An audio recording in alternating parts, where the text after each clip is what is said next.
እሺ እንዴት ናችሁ?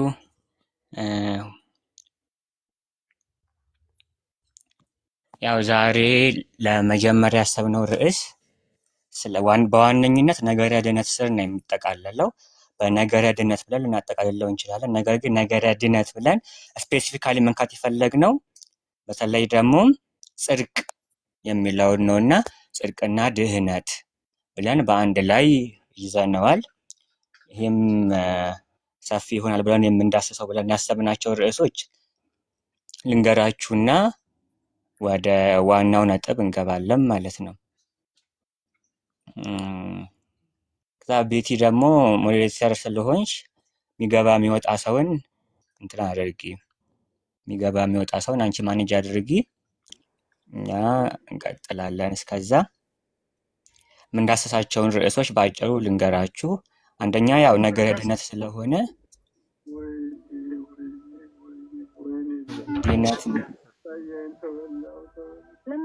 ድነት ምንድን ነው፣ ጽድቅ ምንድን ነው የሚለውን ነው በዋነኝነት የመጀመሪያው የምናየው። ድነት ምንድን ነው፣ ጽድቅ ምንድን ነው፣ አንድ ሰው እንዴት ነው የሚጸድቀው የሚለውን ዛሬ ለማየት እንዳስስ። አንድ ሰው እንዴት ነው የሚጸድቀው፣ ጽድቅስ ደግሞ የአንድ ጊዜ ሁኔታ ነው ወይስ ጽድቅ ደግሞ ቀጣይነት አለው የሚለውን ደግሞ እናያለን። ከዛም ደግሞ ጽድቅ የአንድ ጊዜ ሁኔታ ነው ወይስ ቀጣይነት አለው የሚል ብቻ ሳይሆን እዚህ ሚውት ያደረጋችሁ የምታደርጉና ኦኬ። እና ያልኳችሁ የነበረው የምናየው በዋነኝነት ነገረ ድነትና ጽድቅን የሚነካ ነው። የመጀመሪያው ድነት ምንድን ነው፣ ጽድቅ ምንድን ነው የሚለውን እናያለን። አንድ ሰው እንዴት ነው የሚጸድቀው የሚለውን፣ ከዛ ደግሞ ጽድቅስ የአንድ ጊዜ ሁኔታ ነው ወይስ ቀጣይነት አለው ጽድቅ የሚለውን፣ ከዛ ደግሞ ጽድቅ ደግሞ ምንድን ነው የሚለውን ካየን በኋላ ይሄ ጽድቅ ፎሬንሲክ ዲክላሬሽን ነው ወይስ ውሳጣዊ ለውጥ ነው? ፎሬንሲክ ዲክላሬሽን ይቅርታ፣ ፎሬንሲክ ዲክላሬሽን ስላችሁ በፍርድ ቤት ሁኔታ ማለት ነው ማየት እና አንተ ጸድቀሃል የምንባለው የፍርድ ቤት ሁኔታ ነው ወይስ ውሳጣዊ ለውጥም ይጨምራል የሚለውን በቀጣዮች ደግሞ እየሄድን በተለይ ደግሞ የእኛን የካቶሊኩን እና በተለይ ደግሞ ፕሮቴስታንቱ ቪው ጋር ያለው ልዩነቶች እያየን እንሄዳለን። ከሪፎርምድም ከሉተራንም ጋር እያደረግን ማለት ነው። እንዲሁም ደግሞ ጽድቅ በምንድን ነው? በእምነት ብቻ ነው? በእምነት ነው? በእምነትና በስራ ነው? በስራ መጽደቅ ራሱ ምንድን ነው? ሮሜ ላይ እና ገላትያ ላይ የተጠቀሱት ጽድቅ ምንድን ናቸው? ከዛ እንደገና ደግሞ የያዕቆብ ደግሞ እና በቤተክርስቲያን አባቶችም የሚል ርዕስ እናያለን ማለት ነው። በዋነኝነት ግን የምንቀጥለው እኔ ብቻዬን የማቀርብ አይደለም፣ ወንድሞች አሉ።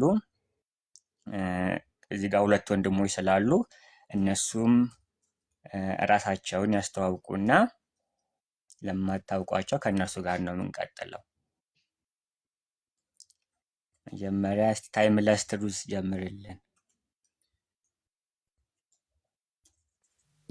እሺ ይሰማል ድምጼ? አዎ ይሰማል። እሺ ያው ስሜ ከኪዳን ጋር ሞክሼ ነኝ፣ ዩኤል ነኝ። አሁን ደግሞ ሌትሊ ኤክተስ የለም ድሮ ኤክተስ ይጽፍበት የነበረው ላይ አድሚን ሆኜ አሁን እሱ ላይ እየጻፍኩኝ ነው ስ ያለሁት። ቤዚክሊ ይሄ ነኝ። አሁን ይቀጥል።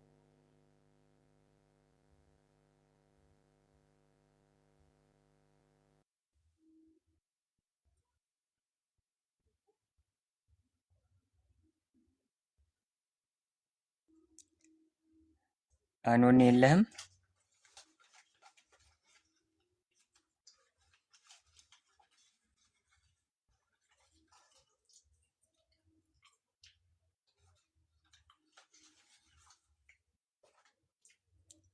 አኖን አይሰማም? የለም?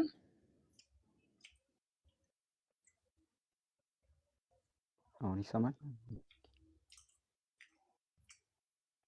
ይሰማ አይደለም? በመሀል ድምጽ መጥቶ ነበረ። አሁንስ? ይሰማል ሲል የተሰማኝ ነበር። ኔት ትንሽ ያስቸግራል፣ ለዛ ነው። ኦኬ አሁን እሺ የተሰማን ነው። እኔ አኖን ይባላል። ያው ቅጽል ስሜ ኪዳን ዘኢየሱስ ግሩፕ ላይ ያለሁት ልጅ ነኝ። በቃ በዚህ ቢታወቅ መልካም ነው። ኦኬ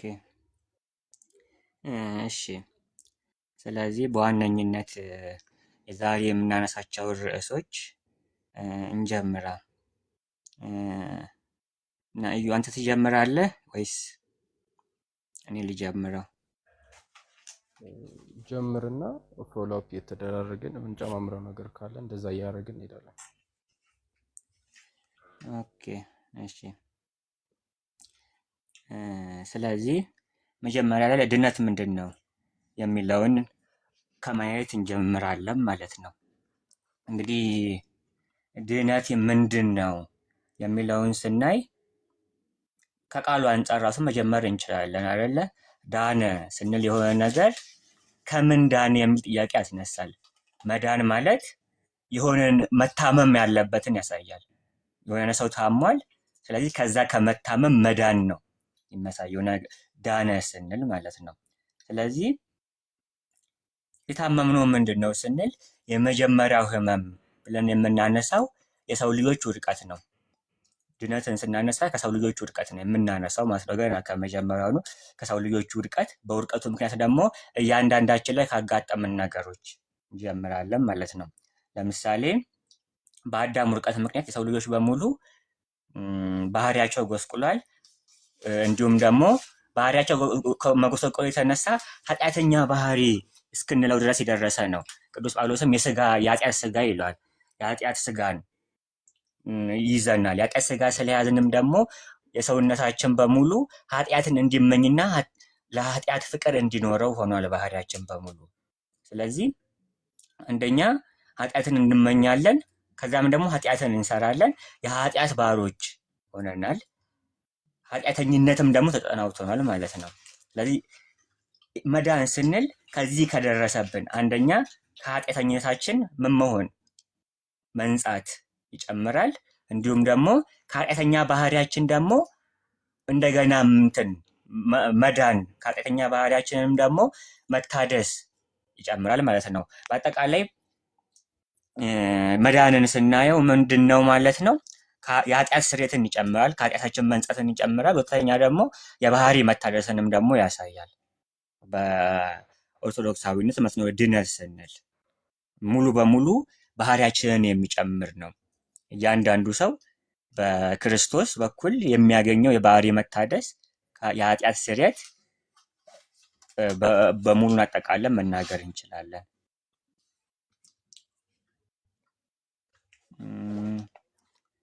እዚህ ላይ እሺ እዩ ቀጥልና ደግሞ እንጨምረዋለን።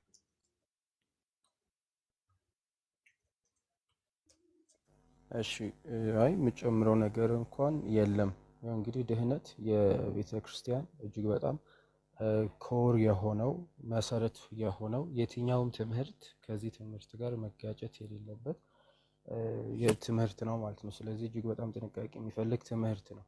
እንግዲህ ኪዳን እንዳለው ድህነት ማለት በኋላ ላይ እናየዋለን። በእርግጥ የጀስቲፊኬሽንን ትርጉም የጽድቅን ማለት ነው፣ ግን ኮምፕሊት ሪስቶሬሽን የሚያካትት ነው። በቤተክርስቲያን ትምህርት ውስጥ አንድ ሰው ወደ ነበረበት ማንነቱ የሚመለስበት ነው። ይህም ምንድነው? ወደ እግዚአብሔር መልክና እግዚአብሔርን በመምሰል ማደግ የሚለው ነገር ማለት ነው።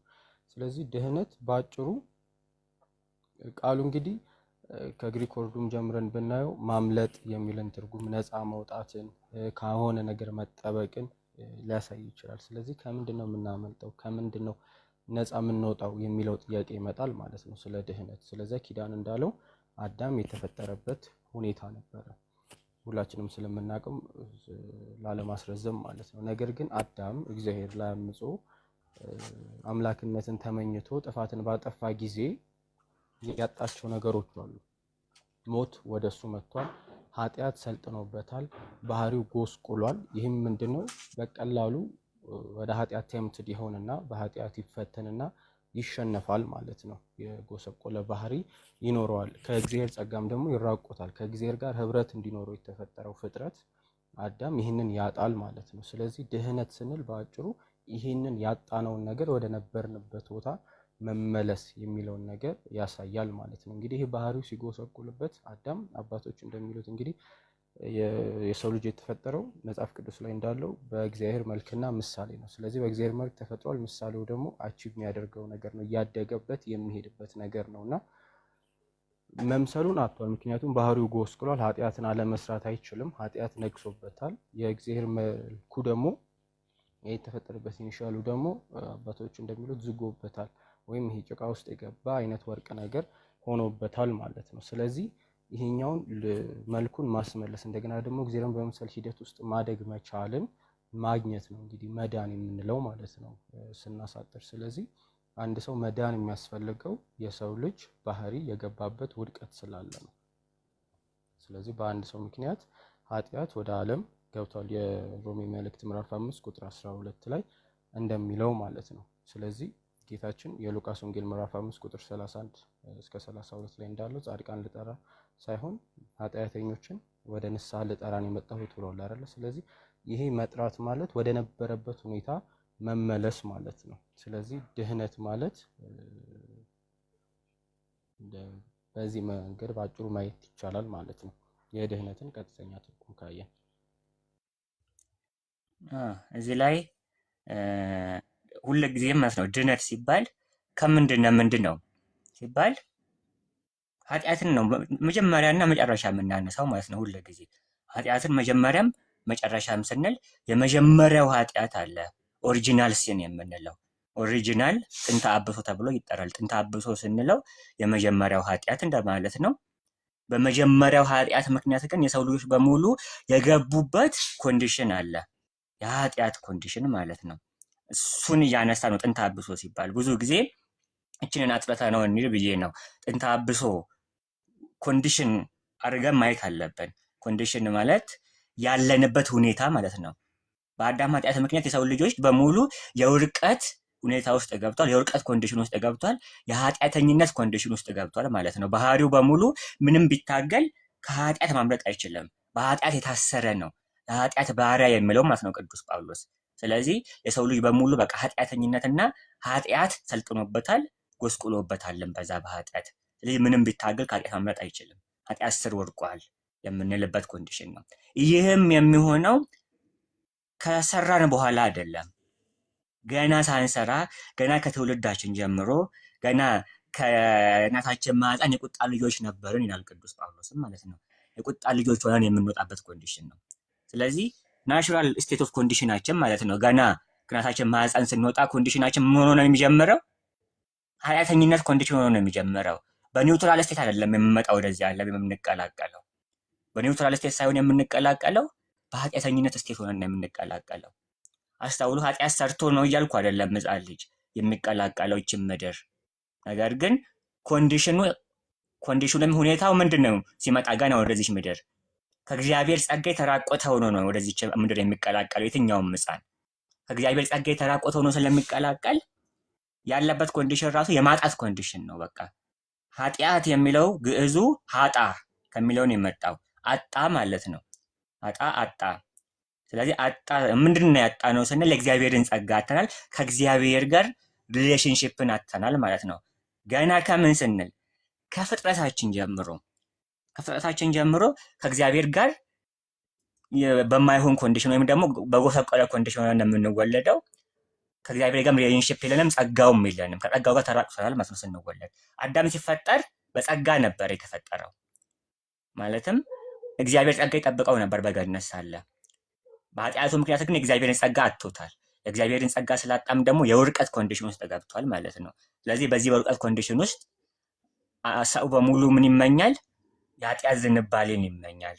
ኮንኩፒሰንስ ይባላል በዌስተርን ቴዎሎጂ ማለት ነው። ኮንኩፒሰንስ ኃጢአትን ይመኛል፣ ኃጢአትንም ይሰራል፣ ኃጢአትን ደግሞ ይወዳል የሰው ልጅ ማለት ነው። ይህ የሰው ልጅ ዲዛየር መጣመሙን የሚያሳየን ነው።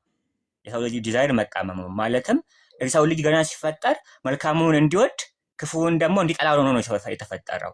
መልካሙን እንዲወድ ክፉን ደግሞ እንዲጠላ ማለት ነው። ነገር ግን በኃጢአቱ ምክንያት የሰው ልጅ ዲዛይር ሪቨርስድ ሆነ ማለት ነው። ይህ የሰው ልጅ ዲዛይር ሪቨርስድ ስለሆነ ምን ያደርጋል? መልካሙን ይጠላል፣ ክፉን ደግሞ ይወዳል። በዚህ በኮንኩፒሰንስ ምክንያት ልክ ቅዱስ ጳውሎስ የምወደውን አላደርግም የምጠላውን ደግሞ እሱን አደርገዋለሁ እንዳለ፣ ይሄ አፌክቴሽናችን ወይም ደግሞ መውደዳችን መጣመሙን የሚያሳይ ነው የተፈጠርንበት ኮንዲሽን። ለዛም ነው ኃጢአት የሚያስደስተን። ብዙ ጊዜ ኃጢአት ያስደስተናል። ኃጢአተኝነትንም ለጊዜውም ቢሆን በደስታ እንሰራዋለን። ስለዚህ ይህ ባህሪያችን ይሄናል ነው የጎሰቆለው ነው የምንለው። ይሄናል ጎስቁሎ ይቺ ኃጢአት ኮንዲሽን ውስጥ ገብታለች። ስለዚህ የሰው ልጅ ገና ሲፈጠር ጀምሮ ምን የሚያስፈልገው ነው የተፈጠረው? ድነት የሚያስፈልገው ነው የተፈጠረው።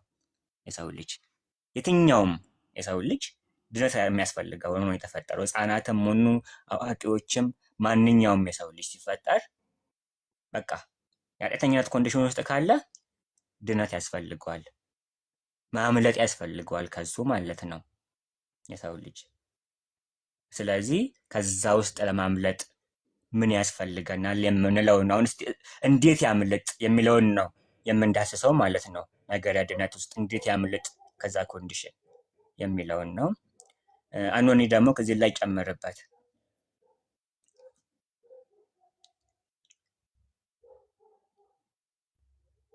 አብዛኛው ስለተባለ ብንቀጥልም ችግር የለውም።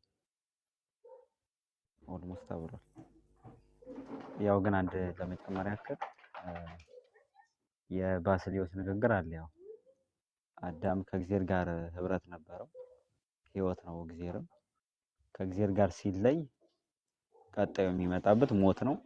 ኃጢአትም በላዩ ላይ ይሰለጥንበታል ማለት ነው። ስለዚህ ድጋሚ ዩናይት መደረግ አለብን ከእግዚአብሔር ጋር ለሪሌሽንሺፑ ማለት ነው። ስለዚህ ድጋሚ የህያውነት ላይፍ መኖር እንጀምራለን። ስለዚህ ድህነት ማለት የህይወት መኖር ነው። ሁሌም ከእግዚአብሔር ጋር አንድ ላይ ሆኖ የመኖር ላይፍ ነው። ከዚህ አንጻር ይታይ አብዛኛው ተብሏል። ኦኬ። ስለዚህ እዚህ ጋር አንድ ጥያቄ እናንሳ ማለት ነው። ድነት የሚያስፈልገው ማን ነው የሚለውን ስናነሳ ድነት የሚያስፈልገው የሰው ልጅ በሙሉ ነው። ድነት የሚያስፈልገው ማለት ነው። ድነት የማያስፈልገው የሰው ልጅ የለም ሰው እስከሆነ ድረስ ማንኛውም ቢሆን ማለት ነው። ይህንን በጣም አበክረን የምንሄደው ነገር ነው። ድነት የሚያስፈልገው ማንኛውም የሰው ልጅ ነው። ከዚህ ውስጥ ማንም ሊያመልጥ የሚችል የለም ማለት ነው። ማለት ድነት የማያስፈልገው ሰው የለም። ሁሉም ሰው ቅዱሳን እንኳን ቢሆን ድነት የሚያስፈልጋቸው ነበሩ። ድነትን የሚያገኙት ደግሞ አሁን በምናነሳቸው ማለት ነው በጸጋዎች ነው ድነት ያስፈልጋቸው። ሁሉም ሰው ቢሆን ይህ ድነት ያስፈልገዋል። ይህም ድነት ደግሞ የሚያስፈልገው ለምንድን ነው? ቅድም ያነሳናቸውን ነገሮች ማለትም በእግዚአብሔር መልክና ምሳሌ ብንፈጠርም ኃጢአተኛ ኮንዲሽናችን ምን ሆኖታል? ይህንን የእግዚአብሔርን መልክ ምን ሆኖብናል? ሸፍኖብናል፣ አጎሳቅሎታል። የእግዚአብሔርን መልክ ልክ እንደ እንትን እዩት። ፎቶ አለ አይደለ? ቤት ውስጥ ያንን ፎቶ ጭቃ ውስጥ ብትጨምሩት ወይም ደግሞ በዘመናት ሂደት ውስጥ ምን ይላል? እየተፋፋቀ እየጠፋ ይሄዳል። አልጠፋም። የእግዚአብሔር መልካችንን አላጣንም። እግዚአብሔር መልክን አላጣንም። ያው ምሳሌውን አጣን ብለው አባቶች የሚያወሩት ምሳሌውን እግዚአብሔርን መምሰልን አተናል። ምክንያቱም እግዚአብሔርን ወደ መምሰል ከመውጣት ይልቅ ወደ ታች ወርደናልና፣ ማለትም ወደ መጥፋት ወርደናልና። ነገር ግን እግዚአብሔር መልክ ግን በውስጣችን ነበረ። ስቲል ተፋፍቆም ቢሆን እሱ መታደስ ያስፈልገው ነበር ነው። ስለዚህ እሱ መታደስ ስለሚያስፈልገው ጭምር ነው ድነት የምንለው። እዚህ ጋር የምናነሳው አበከረ የምንነገረው ደግሞ ሌላ ነጥብ ምን መሰላችሁ? ድነትን ከኃጢአት መውጣት ብቻ ወይም ደግሞ ከሲኦል ማምለጥ ብቻ አድርገን ማየት የለብንም። በኦርቶዶክሳዊ ነገረ ድነት ውስጥ በደንብ አተኩረን የምናገረው ይሄ ነው። ማለት እርግጥ ነው ድነት ከኃጢአት ማምለጥ ከሲኦል ማምለጥ ነው። ነገር ግን ከኃጢአትና ከሲኦል ማምለጥ ብቻ ግን አይደለም ድነት ማለት ነው። ኃጢአቱ ድነታችንን አስፈላጊ ያደረገውበት መንገድ ነው። ነገር ግን ድነት ከኃጢአት ማምለጥ ብቻ ሳይሆን ከእግዚአብሔር ጋር ደግሞ መሳተፍ ነው። ወደ እግዚአብሔር ምሳሌ መውጣት ነው ድነት ማለት ነው። የሆነ አዳም ወደ ነበረበት ስቴት መመለስ ብቻ አይደለም ሪስቶሬሽን ስንል ማለት ነው። ነገር ግን አዳም ከነበረበት ከዛ ማንነት በላይ ራሱ መሄድ ነው፣ መውጣት ነው፣ ወደ እግዚአብሔር መምሰል፣ እግዚአብሔርን ማግኘት። ባህሪያዊ ተሳትፎ ነው ከእግዚአብሔር ጋር በጸጋ የምንሳተፈው። እግዚአብሔር ባህሪያችንን ባህሪው ስላደረገ እኛን ደግሞ ከባህሪው በጸጋ እንድንሳተፍ አድርጎናል። ስለዚህ ሁሉንም አሳታፊ ነው ማለት ነው። ከኃጢአት ስርየትም ነው፣ ከሲኦል ማምለጥም ነው፣ ከእግዚአብሔር ጋር አንድ መሆንም ነው፣ ከእግዚአብሔር ጋር መሳተፍም ነው። እንዲሁም ደግሞ ሆሊስቲክ ነው፣ በቃ በሁሉም ነገር እችን አይተን ነው የምንሄደው። በቃ ስለዚህ ከፍርድ ቤት አንጻር ብቻ እናየውም ድነትን። አንተ ከኃጢአት ነፃ ነህ የሚል የሆነ እንትን ሌጋል ኦፌንስ ማለት ነው ብቻ እንየው፣ ከዛም በላይ ነው የሚለውን ነው። ሌላውን ደግሞ እዩ ቀጥለው።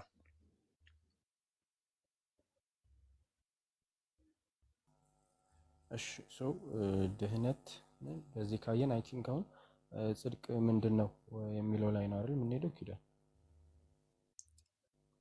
እንትንም በለውና ድህነት የአንድ ጊዜ ነው ወይስ እንዴት ነው ድህነት የሚሆነው የሚለውን እናየውና ጽድቅን እናልፋለን። ለካ እሱ ልክ ነህ። እሺ ከዛ ፊት እዚቹ ጋር ግን ቤቲ የጠየቀች የነበረው ጥያቄ ነበር።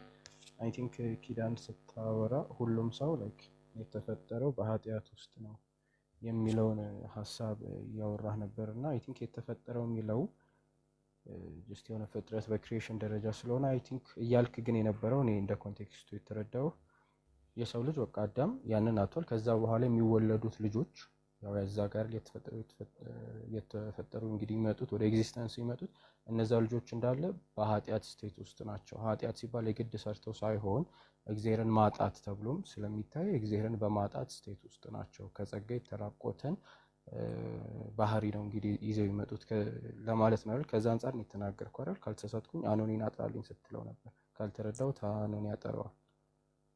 እንትን ነው እዚህ ጋር ኃጢአትን ስናየው ማየት ያለብን ብዬ የተናገርኩት ሲኒስ ቦስ አን አክት ኤንድ ኤ ኮንዲሽን ብለን እንረዳው። ኃጢአት አክትም ነው ኮንዲሽንም ነው፣ ስራም ነው ሁኔታም ነው ማለት ነው። ኃጢአት በኋላ እመጣበታለን ጽድቅ ላይ። ጽድቅም ቢሆን ልክ እንደዛው እንትንም ነው፣ የአንድ ጊዜ አክትም ነው ኮንዲሽንም ነው እንደምንለው፣ ኃጢአትም ልክ እንደዛው ነው። ኃጢአትም እንሰራዋለን። አዳም ለምሳሌ የመጀመሪያው ኦሪጂናል ሲን እኮ አክት ነው። የመጀመሪያው ኦሪጂናል ሲን አክት ነው፣ ኃጢአት ሰርቷል አዳም። ነገር ግን ከዛ በኋላ ያለው ጥንተ አብሶ ለምናነሳው እኛ ላይ ያለብን አክት ሳይሆን ኮንዲሽን ነው። ማለትም የምንወለደው ራሱ በኃጢአተኝነት ውስጥ ነው የምንወለደው። ማለት ከእግዚአብሔር በተራቆተ ማንነት ውስጥ ነው የምንወለደው ማለት ነው። በአጭሩ የእግዚአብሔር ጸጋ የተራቆተው ኃጢአተኝነት የነገሰበት ኮንዲሽን ውስጥ ሆነን ማለት ነው የምንወለደው ለማለት ነው። ድነትም ከሌለን ድነትም ካላገኘን መጨረሻችን የዘላለም ሞት የሚያገኝበት ወይም ደግሞ መጨረሻችን ኮራፕቲቢሊቲ የሚሆንበት መጥፋት የሚሆንበት ስቴት ውስጥ ሆነን እንወለዳለን ማለት ነው። ይሄ የሆነው ደግሞ ገና ከኦሪጂናል ክሪኤሽን አይደለም፣ ማለትም ከመጀመሪያው ፍጥረት አይደለም፣ ከፎል ከውድቀቱ በኋላ የሆነ ነው የነገርኳቸው። ከአዳም ውድቀት በኋላ የተፈጠረ ማለት ነው። የተፈጠረ የሚለው ላይ ነው አክቹዋሊ ልዩነቱ መሰለኝ። የተፈጠረ ስን ፍጥረት በሁለት መንገድ ይተረጎማል መፈጠር። ለዛ ነው የተፈጠረ የሚለው አንደኛው ኦሪጂናል ክሪኤሽንን ያመለክታል። የሰው ልጆች በሙሉ ለምሳሌ በአዳም ተፈጥረናል ማለት እንችላለን። ምክንያቱም ኦሪጂናል ክሪኤሽን ስንል እንትናችን ማለት ነው፣ ወይም ደግሞ ኡሲያችን የሰውነት ባህሪ የተፈጠረው አንድ ጊዜ ነው በአዳም የሰውነት ባህሪ የተፈጠረው። ነገር ግን እያንዳንዱ ሃይፖስታሲስ እያንዳንዱ ፓርቲኩላር ሰው ከጊዜ ወደ ተፈጠረ ተብሎ ይነገረለታል። እኔ ለምሳሌ ከእናቴ ስወለድ ተፈጥሬያለሁ እላለሁ አይደል? ልክ እንደዛ ማለት ነው። ፓርቲኩላር እያንዳንዱ ከአዳም ውድቀት በኋላ እያንዳንዱ ፓርቲኩላር ሰው ሲፈጠር የሚኖርበት ኮንዲሽን ምን ውስጥ ነው? ኃጢአተኝነት ውስጥ፣ ማለትም ከእግዚአብሔር የተራቆተ ኮንዲሽን ውስጥ ሆኖ ነው። አሁን ቀጥለው።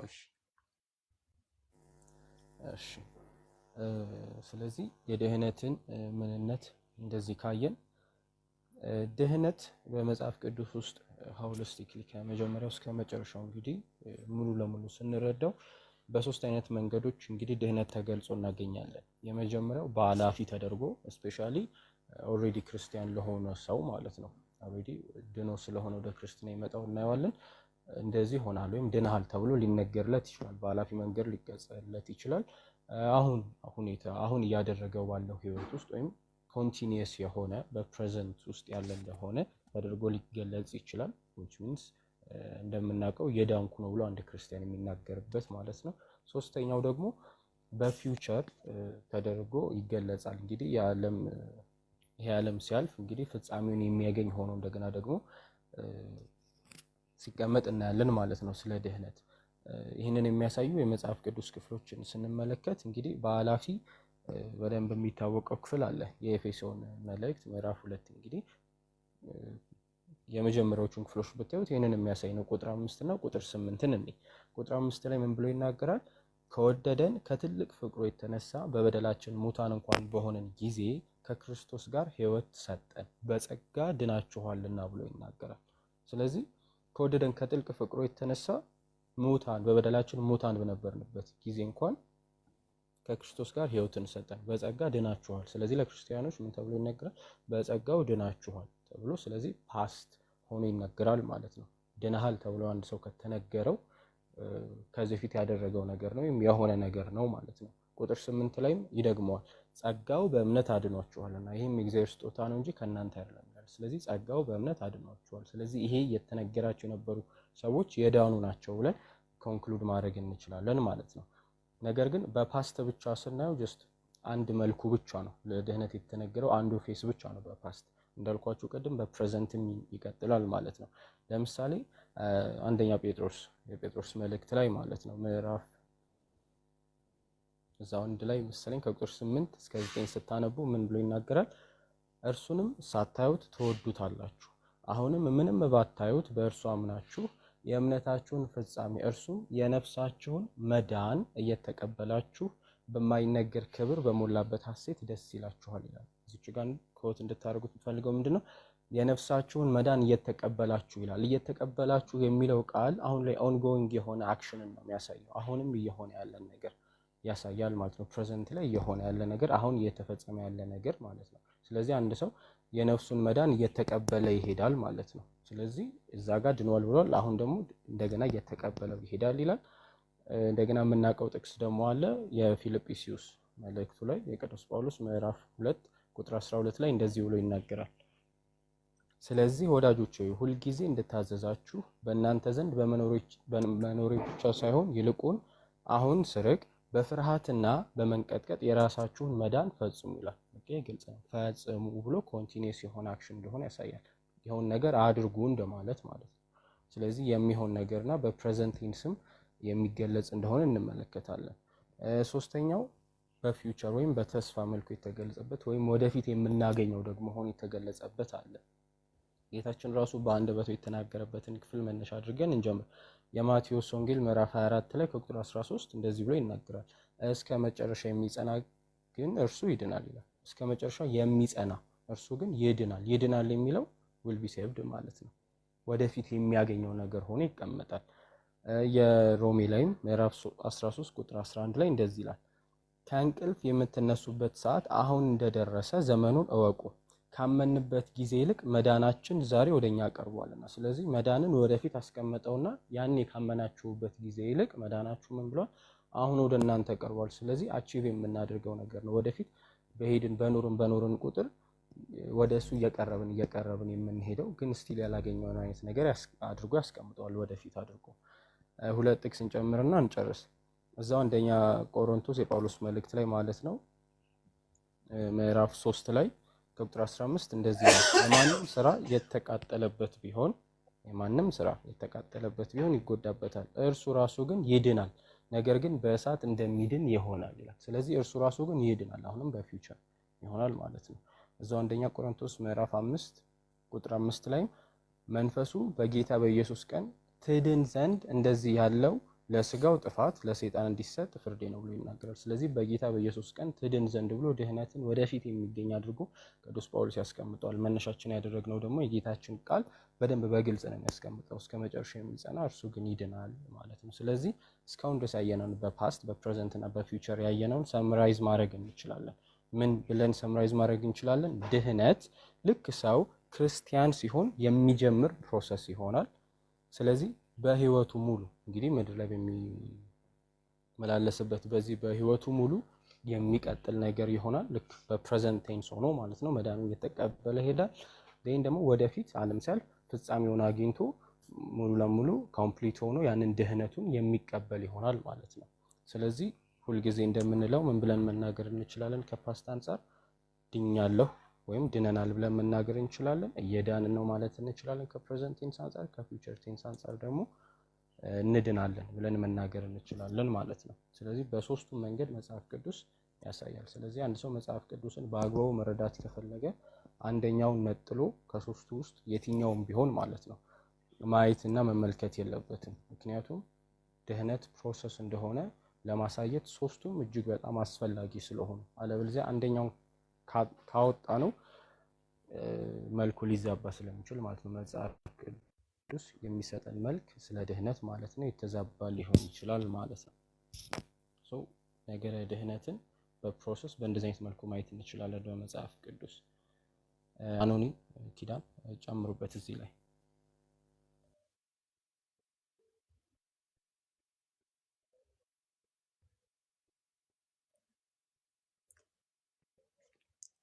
አኖኒ የለም።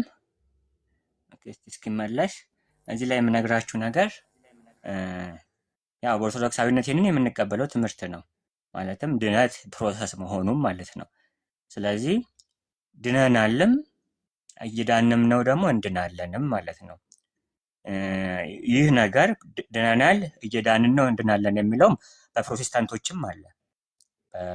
ብዙ ፕሮቴስታንቶች ዘንድ በተለይ ደግሞ ወደ ክላሲካል በምንላቸው በሄድን ቁጥር ሪፎርምድ፣ ሉተራን፣ አንግሊካን በሄድን ቁጥር ድነናል እየዳንን ነው እንድናለን የሚለውን በሶስት ያስቀምጡታል እነሱ። ጀስቲፊኬሽን፣ ሳንቲፊኬሽን እና ግሎሪፊኬሽን ብለው በሶስት ይለዩታል። የመጀመሪያው ድነናል የተባለው ጀስቲፊኬሽን ነው፣ ማለትም ጽድቅ ነው። ከዛ ደግሞ እየዳንን ነው የሚባለው ደግሞ ሳንቲፊኬሽን ነው፣ ቅድስና መቀደስ ማለት ነው። እንድናለን ደግሞ የመጨረሻ የሚባለው ግሎሪፊኬሽን ነው ተብሎ ይገለጻል በእነሱ። ስለዚህ ጀስቲፊኬሽንን በፓስት፣ ሳንቲፊኬሽንን በፕሬዘንት፣ ግሎሪፊኬሽን ደግሞ በፊውቸር አድርገው ያስቀምጡታል። ነገር ግን ሁሉም እንደዚህ አይደሉም። ለምሳሌ ጀስቲፊኬሽንን ጽድቅን ኮንቲኒየስ ነው ብለው የሚያስቀምጡ እንትኖች አሉ፣ ሉተራኖች አሉ። ሉተራኖች ጀስቲፊኬሽንን ኮንቲኒየስ ነው ወይም ደግሞ ጽድቅን ኮንቲኒየስ ነው ብለው ያስቀምጡታል። ነገር ግን በአብዛኛው ሪፎርምድ ሰርክል፣ ብዙዎቹም ፕሮቴስታንቶች የሚወክሉት በሪፎርምድም ስለሆነ ሪፎርምድ ሰርክል ውስጥ ጀስቲፊኬሽንን ወይም ደግሞ ጽድቅን የአንድ ጊዜ ሁኔታ ብቻ አድርገው ነው የሚያስቀምጡት። ማለትም ድነናል የተባለው ማለት ነው የአንድ ጊዜ ሁኔታ ብቻ አድርገው ያስቀምጡታል እሱን። ነገር ግን ሳንቲፊኬሽን ወደፊት የሚቀጥል ነው ብለው ያስቀምጡታል። እኛ ድነናል እየዳንን ነው እንድናለን ስንል ለያይተን ነው ወይ? ጽድቅ፣ ቅድስና፣ ድነት ካልን ማለት ጽድቅ፣ ቅድስና፣ ክብር ብለን ለይተን ነው ካልን አይደለም። እኛ ለይተን አይደለም። ድነናል እየዳንን ነው እንድናለን እንላለን። ነገር ግን የመጀመሪያ ድነናል ያልንበት ጽድቅ ነው፣ እየዳንን ያልንበት ቅድስና ነው። እንድናለን የሚለው ደግሞ እንትን ነው ግሎሪፊኬሽን ነው ደግሞ ክብር ነው ብቻ እንለውም። እኛ አይለያይምም ነው ስንገባበት እናየዋለን። ማለትም ጀስቲፋይድ ነን ጸድቀናል እንዳልነው ሁሉ እየጸደቀን ነው እንጸድቃለንም የምንልበትም ሴንስ ስላለ ማለት ነው። እሱን እንገባበታለን። ስለዚህ የኛ ድነናል እየዳንን ነው እንድናለን ስንል እና ፕሮቴስታንቶቹ ድነናል እየዳንን ነው እንድናለን ሲባል አንድ አይደለም ለማለት ነው። እነሱ በደንብ ለይተው ስለሚያስቀምጡት ጀስቲፊኬሽን፣ ሳንቲፊኬሽን እና ግሎሪፊኬሽንም ማለት ነው። አኖኒ ደግሞ እዚህ ላይ ጨምርበት።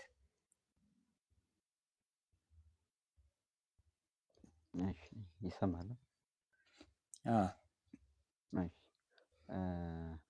የኔ ፖይንት ያው ድህነትን ያው ታይምለስ በደንብ አስረድቶታል። ግን ዋናው ፖይንት ሁሌም ድህነት ከእግዚአብሔር ጋር ያለው ሪሌሽንሽፕ ነው። ምን ያህል ከእግዚአብሔር ጋር ግንኙነት አለው በሚለው ዘንድ ነው ሁሌም የሚወሰነው። አዳምም በነበረበት ታይም ላይም ሁሌ ከእግዚአብሔር ጋር ህብረት ነበረው። ስለዚህ ዋናው ምንድነው እግዚአብሔርን ማጣቱ ነው። ከእግዚአብሔር ጋር አስወጥቶት መሄድ ነው። ልክ ኤፌሶን 2 ላይም እንዳለው ጸጋው በእምነት አድኗቸዋል ከማለቱ በፊት ወይም ከፍጥረታችሁም የቁጣ ልጆች ነበራችሁ ሲል ራሱ ምንድነው እዛው ጋር ስለ አሕዛቦች ሲናገር ከተስፋው መንግስት ርቃችሁ ይላቸው። ስለዚህ ከእግዚአብሔር ራሱ መራቅ አንዱ ድህነት ውጭ መሆን። ስለዚህ ያ ራሱ ከእግዚአብሔር ውጭ መሆን ራሱ መሞት ነው። አሁን ለምሳሌ በሪፎርምድም ሆነ በፕሮቴስታንት ዘንድ የሚታሰበው ምንድነው ይሄ ሙታን ነበራችሁ በበደላችሁ ሲል በቃ ጀስት አሁን አንድ የሞተ ሰውዬ ወይም ያላዛር አይነት አሟሟት አለ። ለምሳሌ እሱም ሞተ በቃ መስማትም አይችልም ምንም። አሁን ግን እኛ የምናወራው ሞተ ስንል ከእግዚአብሔር ጋር ርቆ መሄድ። ልክ አዳምን ትሞታለህ ባለው ታይም ቀጥታ ከምንድን ነው ያስወጣው? ከገነት። እዛው ታይም ላይ አልሞተም፣ ነገር ግን በነፍሱ ነው የሞተው። ያንም ከእግዚአብሔር ውጭ አስወጣው፣ ከመንግስቱ አስወጣው፣ ራቀ ማለት ነው። ቅድስናውን አጣ፣ ከእግዚአብሔር ውጭ ሆነ። ከእግዚአብሔር ጋር መለያየት ደግሞ መሞት ነው። ከዚህ አንጻር ነው የምንረዳው። ቅድምም እንዳላችሁ ኢሜጁን ነው ያጣው፣ እንትን ነው ላይክነሱን ነው ያጣው እንጂ መልኩን አጣው። መልኩን አላጣው። መልኩን ካጣው የሰው ኔቸርም ጠፍቷል ማለት ነው። ስለዚህ ሰውነት ራሱ ጠፋ ማለት ነው። ስለዚህ ስቲል የሰውነት ባህሪ ያለ፣ ነገር ግን በመጎስቆል ደረጃ ኢቨን መጎስቆል ብቻ ሳይሆን በጊዜ ታይም ውስጥም እየጎሰቆለ ሄዷል። ያው አትናቴዎስም የሚናገረው በዛ መንገድ ነው። እየጎሰቆለ የበለጠ እየሄደ ይሄዳል፣ እየጎሰቆለ በዛ ፖይንት። ስለዚህ መልሶ ይሄን ነገር የሚያድስ ያስፈልጋል። እግዚአብሔር አደሰው ነው መጥቶ ራሱ። መጽሐፍ ቅዱስ ላይ ግን ድህነት እንደዚህ ስንናገርለት የሆነች ፖይንት ያችን ከፍርዷ ማምለጧን ብቻ አይደለም፣ ልክ ፕሮቴስታንቱ እንደሚናገሩ። ነገር ግን ሁሌም ከእግዚአብሔር ጋር ግንኙነት እያደረጉ መሄድ። ሮሜ 5 ላይም እንደሚያገነግበው የእግዚአብሔር ፍቅር በልባችን ስለፈሰሰ ተስፋ አያሳፍርም። ስለዚህ ተስፋውን ሰጥቶናል። ምንድነው መንፈሱ በልባችን ላይ አፍስሶታል። ሁሌም ቢሆን ፍቅሩ በልባችን እየጨመረ ይሄዳል። ያ በፍቅር እየሆነ ልባችን ውስጥ እየሰፋ በሄደ ቁጥር ደግሞ ምንድነው ገላትያ 5 ላይ እንደሚለው በፍቅር የሚሰራ እምነት ይኖራል። ስለዚህ ጎረቤቱን ማንም እንዲወድ ይናገራል። ገላትያ 6 ላይ እንደሚናገረው ሁሌም በቻሪቲ እያደግን እንሄዳለን። ስለዚህ ከእግዚአብሔር ጋር ያለን ግንኙነት በሰፋ መጠን ጽድቃችንም እየጨመረ ይሄዳል። ለምሳሌ ኢኒሺያል ጀስቲፊኬሽን ለምሳሌ ስንል እኛ የሆነች 10%፣ ከዛ ደግሞ ድህነታችን ፕሮሰስ ነው ስንል 100%፣ ከዛ 50፣ 70 እያለ እንደዚህ መሄድ አይደለም። በሆነ ታይም ላይ መጀመሪያም ላይ ያለው ድህነት 100% ነው። ግን ምን ያህል ነው አንተ የእግዚአብሔር ጸጋ መሸከም የምችለው ነው። ልክ የሆነች ካፕ ብንይዝ የሆነች ኩባያ የመጀመሪያዎች ኩባያ ለምሳሌ 5 ሊትር የምትይዝ ከሆነ ፉል መያዝ ትችላለች 5 ሊትሯን። ነገር ግን ተለቅ እያለ በሄደ ቁጥር ብናመጣ 10 ሊትር ስቲል ፉል መሙላት ይችላል። ሁለቱም ሙሉ ናቸው። ስለዚህ የሆነች ታይም ላይ 10% ብቻ ጸድቀን ምናምን የምንለው ፖይንት አይደለም። ሁሌም እኛ ነፍሳችን የእግዚአብሔርን ፍቅር በልባችን የፈሰሰው እየጨመረ ይሄዳል። ያ እያሳደገን ጽድቃችንም እየጨመረ ይሄዳል። ልክ እኛ ነፍሳችን ላይ የምንሸከመው እየሄደ ተስፋ በሚመልኩ እንዳስቀመጠው መጽሐፍ ቅዱስ ያው ታይምለስ በደንብ ስላብራራው ዕብራውያን 10 ላይ በደንብ ከተነበበ በቂ ይመስለኛል። ያው ይሰማል ኪዳን ኔትወርክ ያስቸግረ ስለሆነ የተሰማ ነበረ። ዕብራውያን 10 ላይም እንደሚናገረው እንግዲህ ባነበው ደስ ይለኛል። በተለይ እንደዚህ ስለ እንትን ነው የሚናገረው። መጀመሪያ በልባቸው ላይ ሕጌን አኖራለሁ ከቁጥር 16 ጀምሮ አሪፍ ነው። በልባቸውም ሕጌን አኖራለሁ ልቦናቸውንም እጽፋለሁ ብሎ ከተናገረ በኋላ ኃጢአታቸውን ደግሜ አላስብም ይላል። ስለዚህ አመጻችን ሙሉ ነገር ተሰርዮልናል። ነገር ግን እዛው ጋር ዝቅ እያለ በሄደ ቁጥር ምን ይላል? እንግዲህ ወንድሞቼ በመረቀልን በአዲስና በሕያው መንገድ ወደ ቅድስት ወደ ኢየሱስም በመጋቸው ማለት በስጋው በኩል እንድንገባ ድፍረት አለ። ስለዚህ ድፍረቱን ተሰጥቶናል። ነገር ግን እዛው ቁጥር 23 ላይ እንደሚነግር የተስፋው ቃል የተሰጠው የታመነ ነውና እንዳይነቃነቅ የተስፋችን ምስክርነት እንጠብቅ። ስለዚህ ይሄን የተሰጠ የተስፋችን ቃል እንዳይነቃነቅ መጠበቅ አለብን። ይሄ በሮሜ 4 ላይም የአብርሃምን እምነትን በደንብ ይናገራል። የሳራን የሞተ የማህፀኗን ራሱ ሳይደክም በእምነት እንደተመለከተ ይናገራል። ስለዚህ ይሄን ነገር ሁሌም በእምነት መጠበቅ ይኖርብናል። ከዛ ግን ቁጥር 26 ላይ ይሄን የእውቅነቱ እውቀት ብላሱ ከተቀበልን በኋላ ወደኋላ ማፈግፈግ እንደሌለብህ በደንብ ይናገራል። ምክንያቱም የሙሴን ሕግ ራሱ የሻረ የሞት ሕግ ይጠብቀዋል። ነገር ግን የእግዚአብሔር ልጅ ደም ደግሞ ያናናቀ ምን ያህል ፍርድ ይጠብቀዋል እያለ ይናገራል። ከዛ ቁጥር 38 ላይ 36 ላይ የእግዚአብሔር ፈቃድ አድርጎ የተስፋችሁን የተስፋ ቃል እንድታገኙ መጽናት ያስፈልጋቸዋል። ስለዚህ የተሰጠን የተስፋ ቃል እንድናገኝ መጽናት ያስፈልጋል። ስለዚህ ድህነት ምንድን ነው? እንዲሁ ከኃጢአት ምንድነው ነፃ ሆነናል። ኦኬ ከእግዚአብሔር ጋር ለሪሌሽንሽፕ ድህነቱን አግኝተናል፣ ልጅ ሆነናል፣ እግዚአብሔር እንድናውቅ ሆነናል። እነዚህ ሁሉ ያጠቃልላል። ሁሌም ደግሞ ከእግዚአብሔር ጋር ህብረታችን እያደገ ይሄዳል። ከዚህ አንጻር ኦኬ እሺ፣ እዚህ ላይ ለማጥራት ያክል ማለት ነው ድህነትን ጀስቲፊኬሽን፣ ሳንቲፊኬሽን፣ ግሎሪፊኬሽን አድርገን ፓስት ፕሬዘንት ፊውቸር እንለዋለን ስል የእኛን አይደለም እየተናገርኳችሁ ያሉት ካስተዋላችሁ ማለት ነው። የተናገሩት የነበረው ምንድን ነው? እኛ ድህነትን ፓስት ፕሬዘንት እና ፊውቸር አድርገን እናስቀምጠዋለን። ልክ ነው። ነገር ግን እኛ ፓስቱ ጀስቲፊኬሽን ነው፣ ፕሬዘንቱ ሳንቲፊኬሽን ነው፣ እንትኑ ግን ፊውቸሩ ደግሞ ግሎሪፊኬሽን ነው ብለን አናስቀምጠውም። ዲስቲንክሽን አንሰራበትም። እኛ ዲስቲንክሽን የሚሰሩት ፕሮቴስታንቶች ናቸው። ይህንን ዲስቲንክሽን የሚሰሩት ማለት ነው። ማለትም ጀስቲፊኬሽን ያለፈ ነው፣ አሁን ላይ ያለው ቅድስና ነው፣ የሚቀረው ደግሞ ግሎሪፊኬሽን ነው ብለን እኛ በተለይ ጀስቲፊኬሽን እና ሳንቲፊኬሽን መካከል ጽድቅና ቅድስና መካከል ብዙ ጊዜ ዲስቲንክሽን አንሰራም። ትልቅ የሆነ ዲስቲንክሽን በግልጽ የሚታይ ዲስቲንክሽን አንሰራም። እኛ ይህንን ዲስቲንክሽን አድርገው ወይም ደግሞ ልዩነት አድርገው የሚያስቀምጡት ፕሮቴስታንቶች ናቸው እንጂ እኛ አይደለንም። እሱን የፕሮቴስታንቶቹን ቪው ልነግራችሁ ነው። እኛም ድነናል፣ እየዳንን ነው፣ እንድናለን እንላለን። ፕሮቴስታንቶችም ድነናል፣ እየዳንን ነው፣ እንድናለን ይላሉ። ነገር ግን እኛ ድነናል፣ እየዳንን ነው፣ እንድናለን ስንልና እነሱ ሲሉ ይለያል ለማለት ነው። እሱን ያነሳውላችሁ። እነሱ የሚሉት ጀስቲፊኬሽን ያለፈ ነው፣ ሳንቲፊኬሽን አሁን ነው፣ ግሎሪፊኬሽን ወደፊት ነው ለማለት ነው። እና እኛ ግን እንትን የላቸውም ነው፣ ግልጽ የሆነ ዲስቲንክሽን የላቸውም ብለን የምናስቀምጠው የእኛ ብቻ ሳይሆንም የመጽሐፍ ቅዱሳዊ ሁኔታ እንደዛ ነው ብለን ማስቀመጥ እንችላለን። ስለዚህ አንድ ጥያቄ ደግሞ እናንሳ እዚህ ላይ። ለምሳሌ እንዴት ነው የምንድነው ወይም ደግሞ ድነታችን ፖሲብል የሆነው እንዴት ነው ካልን የመጀመሪያውና ዋናው ፖይንት ድነታችን ፖሲብል የሆነው የምንድነውም ከኢየሱስ ክርስቶስ የተነሳ ነው። ይሄንን በደንብ አስቀምጡት። ከእግዚአብሔርና ከጌታችን ከኢየሱስ ክርስቶስ የተነሳ ነው ድነታችን እንጂ ከራሳችን የተነሳ አይደለም ማለት ነው። ድነትን አክቲቭሊ እንድንድን የሆነውም የምንድነውም በማን ነው? በእግዚአብሔር እና በጌታችን በኢየሱስ ክርስቶስ የተነሳ ነው የምንለው። ይህንን አስቡ። ለምን? ቅድም ምን ብለን ነበረ? የሰው ልጆች በሙሉ ኃጢአተኛ ተገኝተው ነበር። የኃጢአት ባህሪ ውስጥ ተገኝተው ነበር። የኃጢአት ኮንዲሽን ውስጥ ተገኝተው ነበር። እግዚአብሔር ግን መሐሪ ነው። እግዚአብሔር ፍቅር ነውና ሁሉ እንዲድኑ ይወዳል። ሁሉ እንዲድኑ ስለሚወድም እግዚአብሔር እኛን በዚህ በኃጢአተኝነት ኮንዲሽን ውስጥ ሆነን ሲያየን እንድንድን ይፈልጋልና ድነትን ፖሲብል አድርጎልናል ነው የምንለው። ድነትንም ፖሲብል ያደረገልን በጸጋው የተነሳ ነው። ይህንንም ጸጋውን ደግሞ የገለጠው በማን ነው? በጌታችን በኢየሱስ ክርስቶስ የተነሳ ማለት ነው። ስለዚህ በደንብ የምናምነው ምን መሰላችሁ? ጥቅስ አሁንም ብዙ ጊዜ ፕሮቴስታንቶች የሚያነሱት መዳን በሌላ በማንም የለም፣ እንድንበትም ዘንድ ከሰማይ የተሰጠ ሌላ ስም የትኛውም የለምና የተባለው። ስለዚህ በደንብ ነው የምናምነው ማለት ነው። ድነትም ያገኘነው ፖሲብልም የሚሆነው ከጌታችን ከኢየሱስ ክርስቶስ የተነሳ ብቻ ነው ማለት ነው።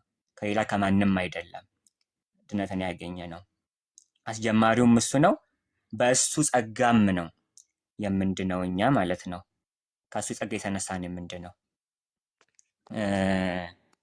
ለምሳሌ እንትን ምን ይላል መሰላችሁ?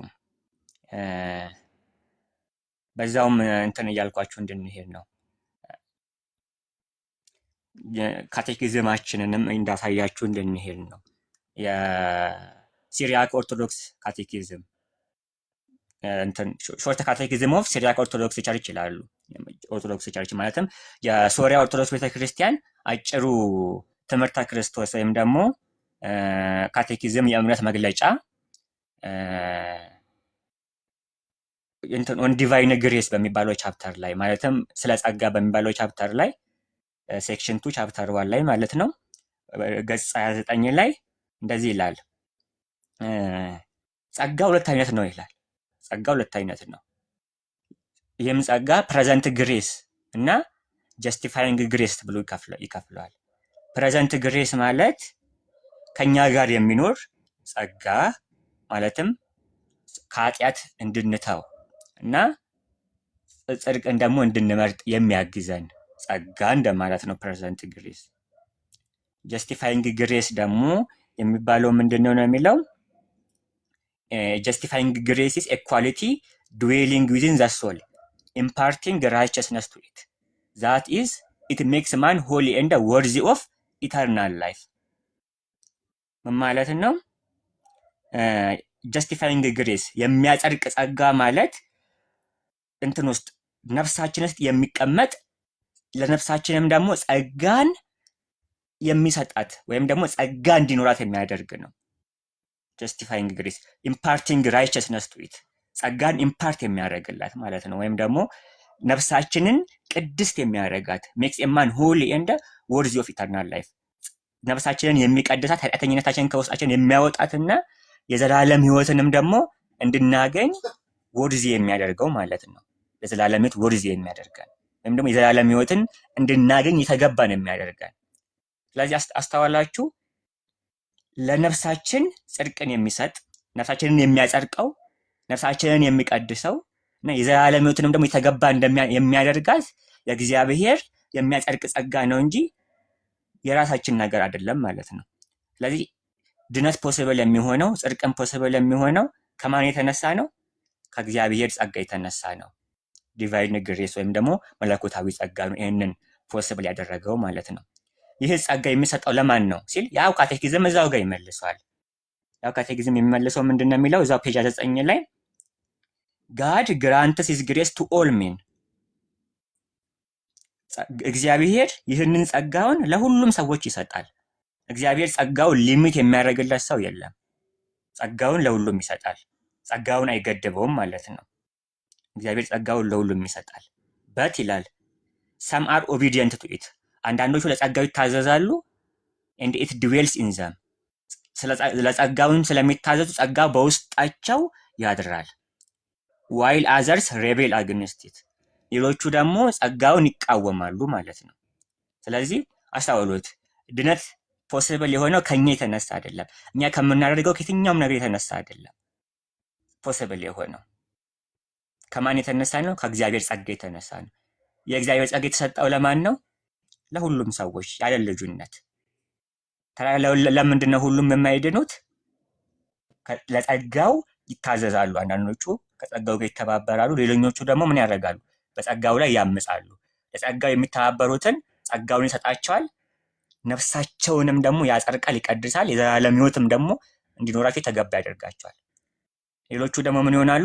በጸጋው ላይ ያምጻሉ። ስለዚህ ድነትን አያገኙም ማለት ነው። ከዚህ የተነሳ ነው የሚያስቀምጠው ድነት ጌታችን ኢየሱስ ክርስቶስ ነው የሚለውን እና እሱ የሚሰጠን ጸጋ ብለን ማስቀመጥ እንችላለን። እዚህ ላይ ጨምሩበትና ጽድቅ ምንድን ነው ወደሚለው እንሄዳለን።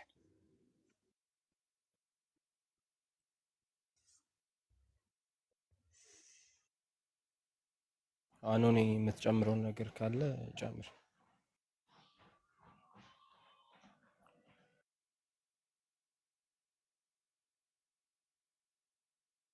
አይ ቀጥል ካለ እኔ እቀጥላለሁ በኋላ። ያው የምጨምረው ነገር ሳይሆን በቃ ኪዳን አይ ቲንክ ካቴኪዝም ኢት ሄልፕስ አላውት በደንብ ነው ክላሪፋይ አድርጎ የሚያስቀምጠው ፕሬዘንት ግሬስን ከዛም በኋላ እንዲሁም ደግሞ ጀስቲፋይንግ ግሬስን ማለት ነው። ስለዚህ እግዚአብሔር ጸጋውን ለሁሉም ሰው ያድላል። እሺ ብሎ ከእርሱ ጋር የሚሰራ አለ፣ ጸጋውን እሺ ብሎ የሚቀበል አለ፣ ሬዚስት የሚያደርግ አለ። ስለዚህ እሺ የሚለው ወደ ድህነት ይመጣል፣ እምቢ የሚለው ደግሞ እግዚአብሔር ፈቃዱን ያከብርለታል ማለት ነው። ስለዚህ ድህነት ሁል ጊዜም ቢሆን ኢኒሺዬት የሚያደርገው አምላክ እንደሆነ መርሳት የለብንም። ሰው ኢኒሺዬት አድርጎ አይደለም የሚድነው፣ እግዚአብሔር ጸጋውን ስለሚልክለት እግዚአብሔር በጸጋው ስለሚያግዘው ነው ወደ ድህነት ራሱ የሚመጣው ማለት ነው። ስለዚህ የድህነት ምንጩ ሁል ጊዜም ቢሆን የእግዚአብሔር ጸጋ፣ የእግዚአብሔር ምሕረት፣ የእግዚአብሔር ፍቅር እንደሆነ መረሳት የለበትም። ድህነትን ፈጽሞ ከእግዚአብሔር ጸጋ እንዳትነጥሉት በየትኛውም ሰዓት ላይ ማለት ነው። በየትኛውም ሰዓት ላይ ጸጋውን እንዳትነጥሉት፣ ግን ያው ሲነርጂስቲክሊ አድርጋችሁ ያዙት። ማለትም ከዛ ጸጋ ጋር አብረን እንተባበራለን፣ እሺ ብለን እንቀበላለን በነፃ ፈቃዳችን ለዛ ጸጋ ኦቢዲየንት እንሆናለን ማለት ነው። ታዛዥ እንሆናለን፣ ተገዥ እንሆናለን ማለት ነው። ስለዚህ የእግዚአብሔር የሁሉም ሰው መዳን ፈቃዱ ነው። ይሄኛውን አንደኛ ጢሞቴዎስ ምዕራፍ 2 ቁጥር 4 ላይ ሁሉ እንዲድኑ በሚወደው እግዚአብሔር ብሎ ያስቀምጠዋል። ስለዚህ የሁሉንም ሰው መዳን ነው እግዚአብሔር የሚፈቅደው። ስለዚህ ሁሉም ሰው ወደዚህ ድህነት የሚመጡበትን ጥሪ ይሰጣል ማለት ነው። ይህንን ጸጋውን ይሰጠዋል። ነገር ግን ደግሞ አስገድዶ የሚያድን አይነት አምላክ ስላልሆነ ፈቃዳቸውን ያከብርላቸዋል ማለት ነው።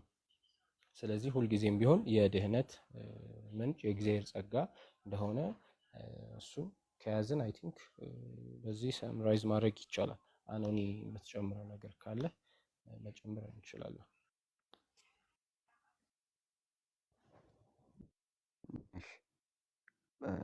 ያው ፕሬዘንት ግሬስ እግዚአብሔር በጥሪው በኩል በመንፈስ ቅዱስ በኩል ልባችን የሚያውቅስበት መንገድ ነው። ይህን ሳዊሮስ ዘአንጾኪያም ይናገራል። ምንድነው? ይጠራናል፣ ነገር ግን አያስገድደንም። እንግዲህ ፈቃዳችን ወደ ጠራው በኩል ወደ መልካም ወደ ሆነው ነገር ያዘነብላል እያለ የሚናገርበት ክፍል አለ። ስለዛ ኮምፔል አያደርግም፣ አያስገድድህም፣ ነገር ግን ይጠራሃል። ወንጌል ምንድነው? ካልሰሙስ እንዴት ያምናሉ በሚል መንገድ ማለት ነው። ስለዚህ በመንፈሱ በኩል ይጠራናል። ስለዚህ ኪዳን እንዳለው ጀስቲፋይንግ ግሬሱን ይሰጣል ማለት ነው። ስለዚህ ያጸድቀናል። አንደኛ ቆሮንቶስ 6 ላይ እንዳለው ታጥባችኋል፣ ተቀድሳችኋል፣ ጸድቃችኋል እያለ እንደሚናገሩ ማለት ነው። ሌላ መጨመር ፈልገው ቅድም ነገሩ የኪዳን ያለው ነገር አለ። ይሄ ጀስቲፊኬሽን እንደዚህ አሁን ድናላል የዳን ነው ድናል ስንል ያው እነሱ ዲስቲንክት አድርገውት ነው ወይም ሰፓሬት ነው። እንደውም ለዛው የሚያደርጉት በሪፎርም ሉ ከሄዱ በጣም ሰፓሬት የሆነ ነው። ነገር ግን አሁን እየጠቀስኩት ላይ ራሱ ካያችሁት ሳንቲፊኬሽንን ራሱ ጸድቃችኋል፣ ተቀድሳችኋል፣ ጸድቃችኋልንም ተቀድሳችኋልንም በፓስት በኃላፊ ጊዜ። ስለዚህ ሳንቲንም ያለፈ ጊዜ ነው፣ ከዚህ በኋላ የለም ማለት እንችላለን ማለት ነው። ስለዚህ በዚህኛው በኩል አያስኬድም። መጽሐፍ ቅዱስ ላይ ጽድቅን ፊት ነገር አድርጎ ስለሚያስቀምጠው ፓስቴንስ ያለፈም አድርጎ ስለሚያስቀምጥ በተለይ ሪፎርም እናየው ሮሜ 5:1 ላይ እየጠቀሱ በእምነት ከጸደቃችሁ የሚለው በቃ ከጽድቅ ከዛ በኋላ ያለው የጽድቅ ህይወት ነው። እንትን የቅድ ህይወት ነው። ስለዚህ ጁስቲፊኬሽን ልክ አንድ የፍርድ ቤት ላይ ነፃ ሁናል ብሎ ዲክሌር እንደሚያደርገው ማለት ነው። በአዋጅ በቃ አንተ ነፃ ነው የሚል በዛ መልኩ ውስጣዊ ለውጥን ሁሉ ስለምንከትበት ማለት ነው። ስለዚህ በፓስቴንስም ሊቀመጥ ይችላል፣ በኋላ ይችላል። ሳንቲፊኬሽን ከዚህ አንጻር ነው የሚረዳው። ስለዚህ እንደናለ ስንል ጀስቲፊኬሽን ሆነ ከዛ መጨረሻ ላይ ግሎሪፊኬሽን እንደዛ ኢቭን ግሎሪፊኬሽንንም ፕሬዘንት አድርገን ለምሳሌ በአዶፕሽን ልንፈቶ እንችላለን ወይም ልጅ ከመሆን ከዛ ማጠያፎ ለምሳሌ ልጅ መሆን ግሎሪፊኬሽን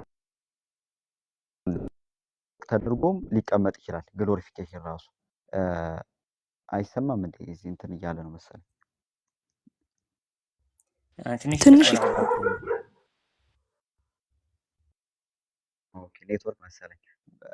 ብቻ እስኪ ግማሹ ከተሰማ ቢያንስ ግሎሪፊኬሽንም ለምሳሌ እንዳልኳችሁ ለምሳሌ ከብራችኋል ብንል ለምሳሌ ልጅ መሆን ራሱ መክበር፣ ከዛ ደግሞ የወደፊቱ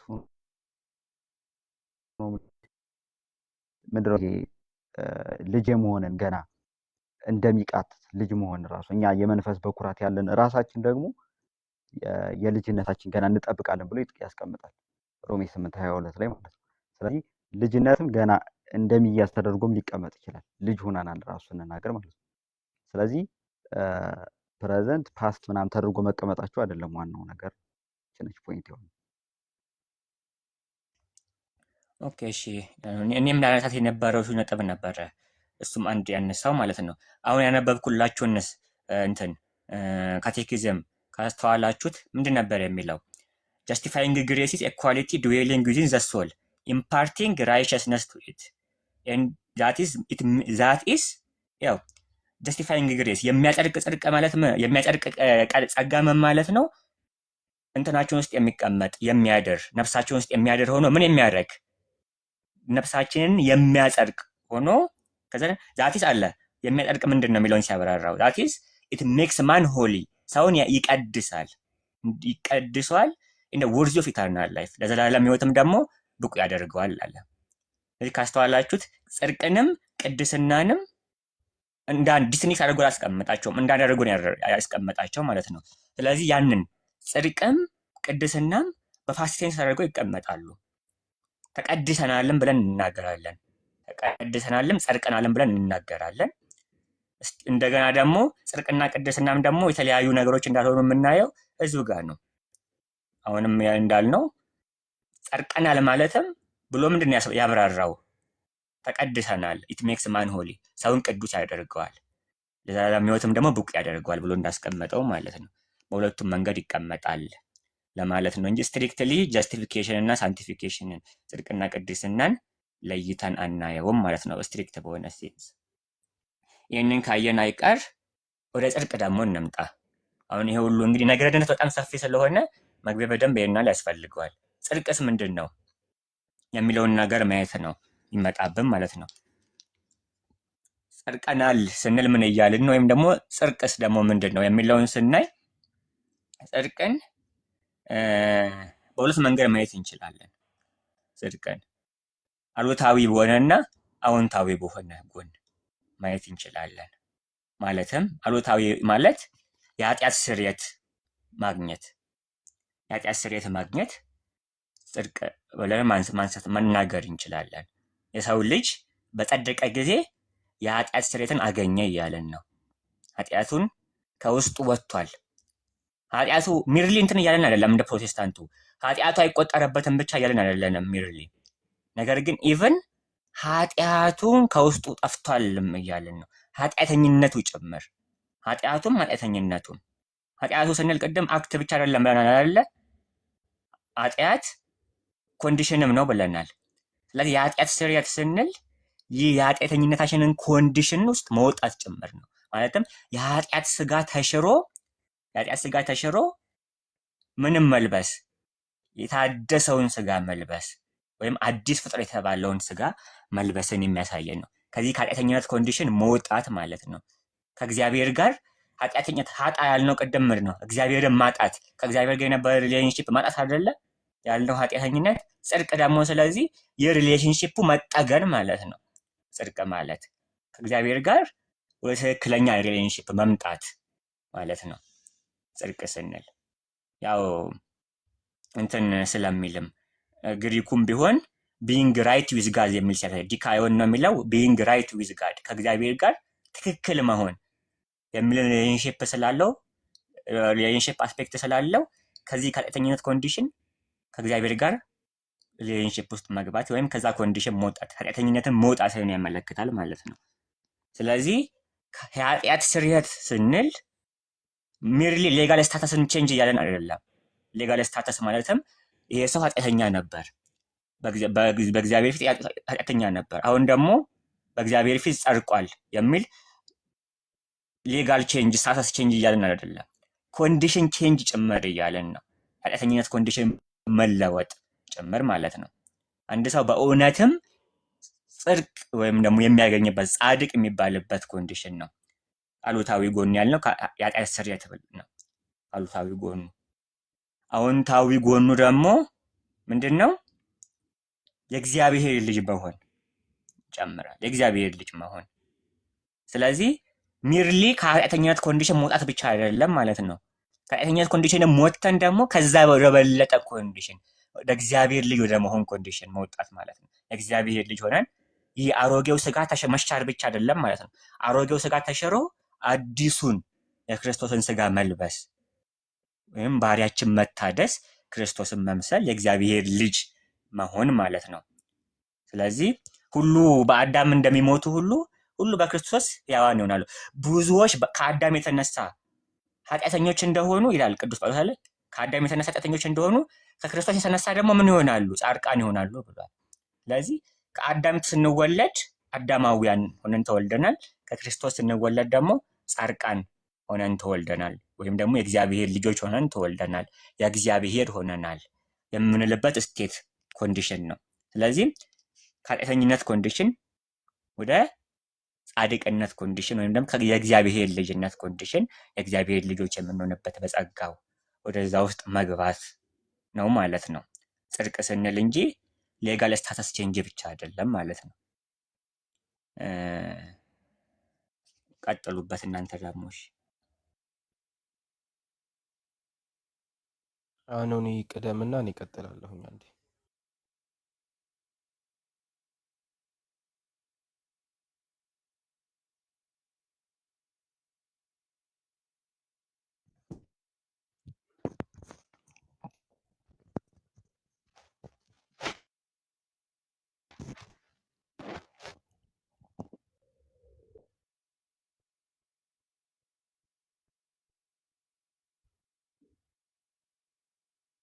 አኖኒ አለ ይሰማል?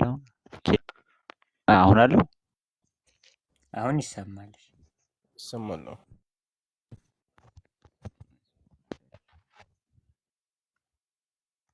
እሺ ለዛ ነው ምንድነው ጽድቅ ጥሩ ያው ምንድነው ጽድቅ ቃሉ ከሆነ ኖርማል ከፍርድ ጋር የሚያያዝ ነው። ሮሜ 8 ላይ እንደምናየው የሚያደርግ እግዚአብሔር ነው ይስማን። ጽድቅና ኩነኔን ያው አንድ ላይ አድርጎት ነገር አለው። ከፍርድ ጋር ተያይዞ የሚመጣ ነገር ነው ብዙ ጊዜ ቃሉ እንደቃል ያው ከዛም ባለፈ ደግሞ እንደ ማረጋገጫም ሆኖ ሊመጣ ይችላል። ለምሳሌ ራሱን ሊያጸድቅ ወዶ ወደ ክርስቶስ እንደዚህ መጣ ያለ ማለት ነው። የሚነገረው እንደ ቪንዲኬሽን በሚመስል ነገር ማለት ነው። ያ አንድ ደግሞ ለምሳሌ ትሁቱን ሰውዬ ካየን ደግሞ ለምሳሌ ያ ሉቃስ 18 ላይ ያለው ፈሪሳዊና ቀራጩ ሰውዬ ያለበትም ካየን ያ ሰውዬ ንስሐውን ገብቶ ከተመለሰ በኋላ ይሰማል ይሰማል።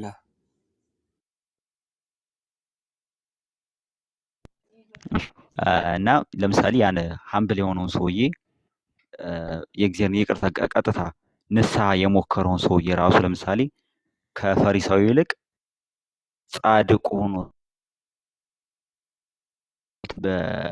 በዚህኛው መንገድ ከሄድም ማለት ነው። ስለዛ ጽድቅ ለምሳሌ ልክ ነው፣ የፍርድ ነው፣ ከፍርድ ጋር የተያያዘ ነው። ነገር ግን ከፍርድ ጋር ነፃነት ሲል እግዚአብሔር እንዲሁ ውስጣዊ ምንነት ሳይለወጥ ነፃ ብቻ አድርጎ አይደለም የሚለቀው፣ አጽድቆ ነው ጻድቅ ሚለ ራሱ ጽድቅ ተሰጥቷል ሲባል ራሱ አጽድቆ ነው እንጂ እንዲሁ ኢንተርናል ማንነት ውስጣዊ ማንነት ሳይለወጥ እንዲሁ ጻድቅን አይልም።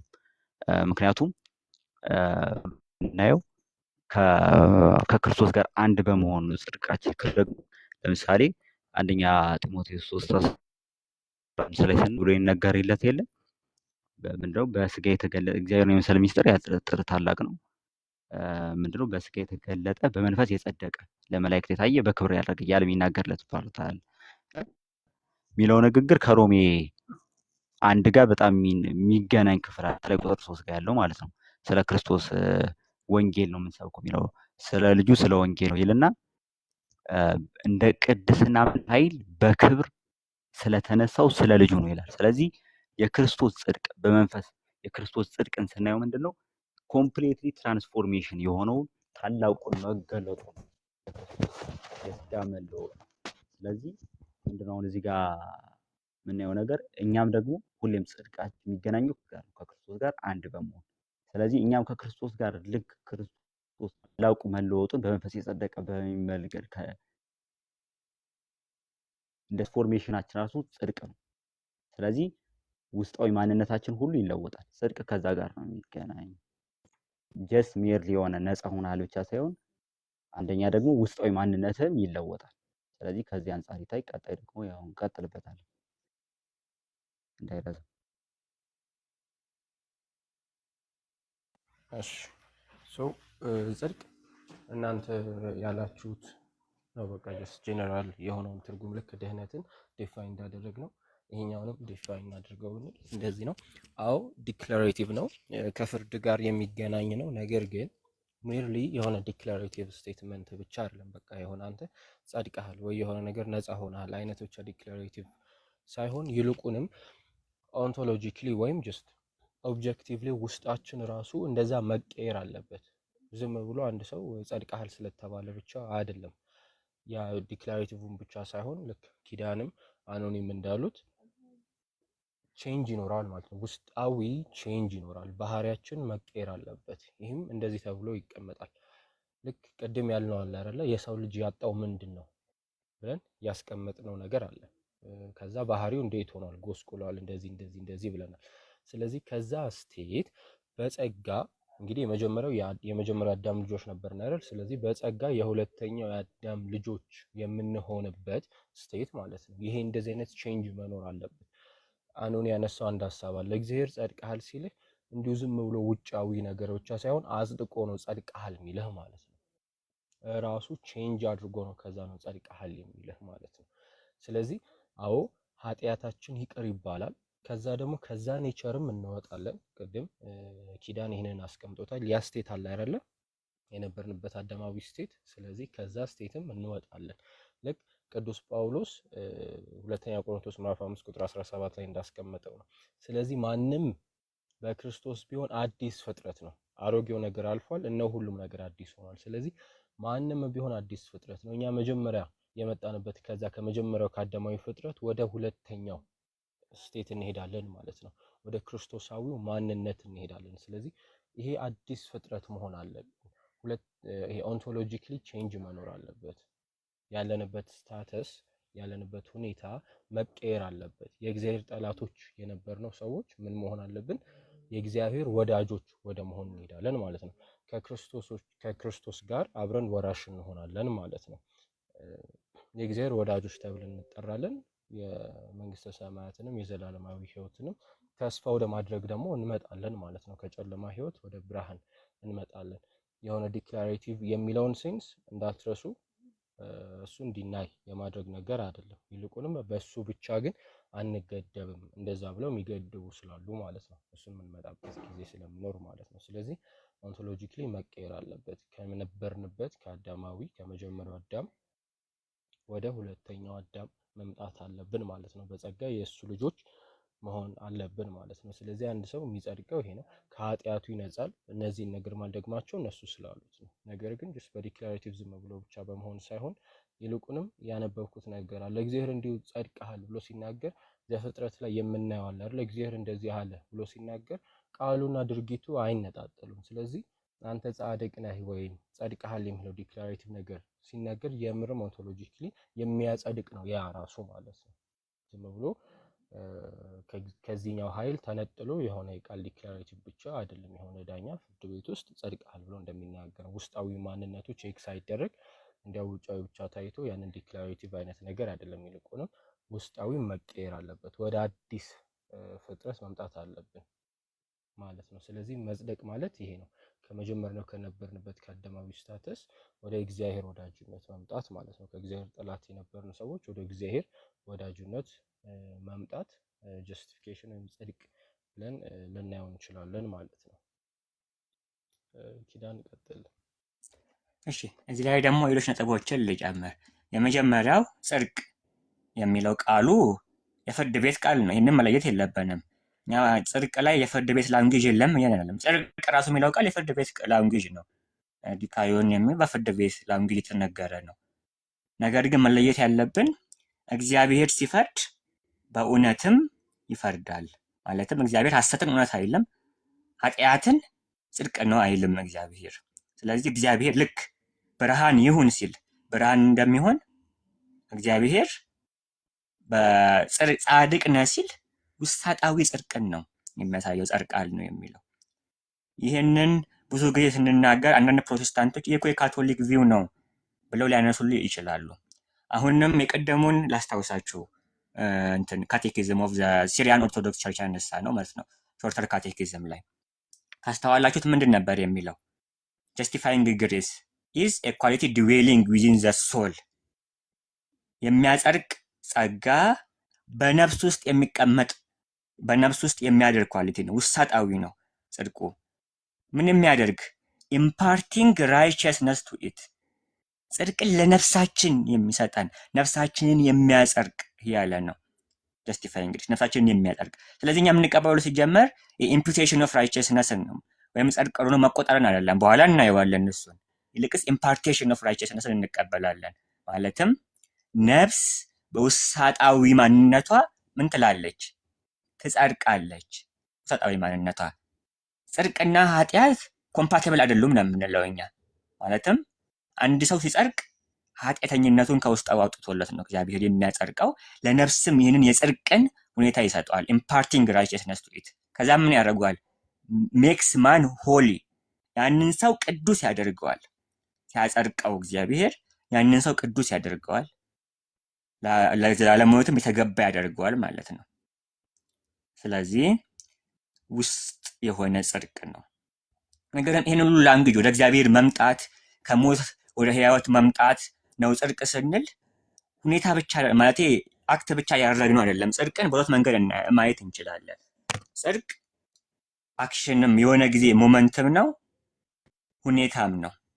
ሞመንትም ነው ሁኔታም ነው። ሞመንት ነው ስንል ከሞት ወደ ሕይወት፣ ከኃጢአተኝነት ወደ ጽድቅ፣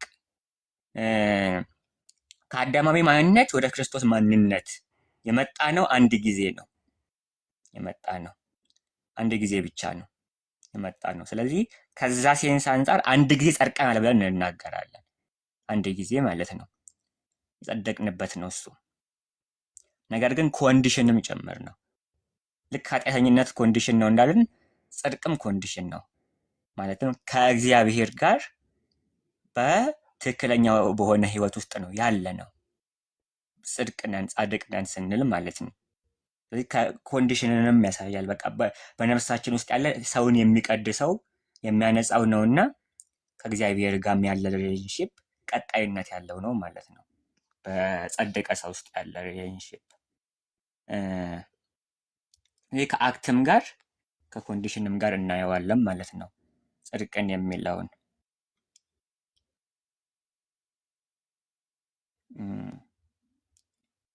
ከዛ እስቲ እዚህ ላይ ጨምርበትና ወደ ሁለተኛው እናልፋለን።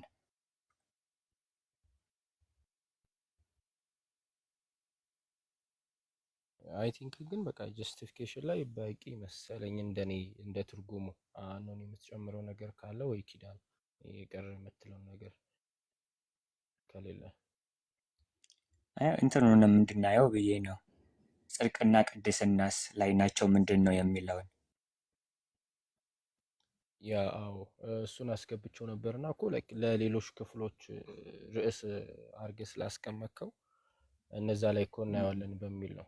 ስለዚህ ኦኬ እናየዋለን እዛ ላይ ራሱን የቻለ ርዕስ አለው። ሰው በሰፋ አድርገን ማየት እንችላለን። ኦኬ እዚህ ጋር የሚጠየቀው ጥያቄ ነው ጽድቅና ድነት ልዩነቱ ምንድን ነው ብለው አስቀምጧል። ትልቅ ልዩነት የለውም። የኛ ፖይንታችን ራሱ በሙሉ እሱ ነው። ጽድቅና ድነት ስንል ማለት ነው የመጀመሪያው ፖይንት ያልነው ከሞት ወደ ህይወት፣ ከኃጢአተኝነት ወደ እግዚአብሔር ትክክል ወደ መሆን መምጣት፣ ከእግዚአብሔር ጋር ሪሌሽንሺፕ ውስጥ ወደ መምጣት፣ የእግዚአብሔር ልጅነትን ማግኘት በሙሉ ጽድቅ ብለን እንጠራዋለን። እስቲልም ደግሞ ድነትም ነው ይሄኛው ድነት ማለት ነው። ስለዚህ ድነትም ነው። ድነናል የምንለውም ደግሞ ጸድቀናልም ስለምንል ነው፣ ተቀድሰናልም ስለምንል ነው ማለት ነው። ነገር ግን ድነት በጣም ኮምፕሬሄንሲቭ ወርድ ነው። ድነት የሚለው ጽድቅ ድነት ቢሆንም ድነት ስንል በጣም ብዙ ነገሮችንም ያመላክተ ስለሆነ ነው። ቅድም በሙሉ ያነሳ ናቸውም ማለት ነው። ኮምፕሬሄንሲቭ ስለሆነ ነው። ቀጣይም ደግሞ እናየዋለን በደንብ ማለት ነው።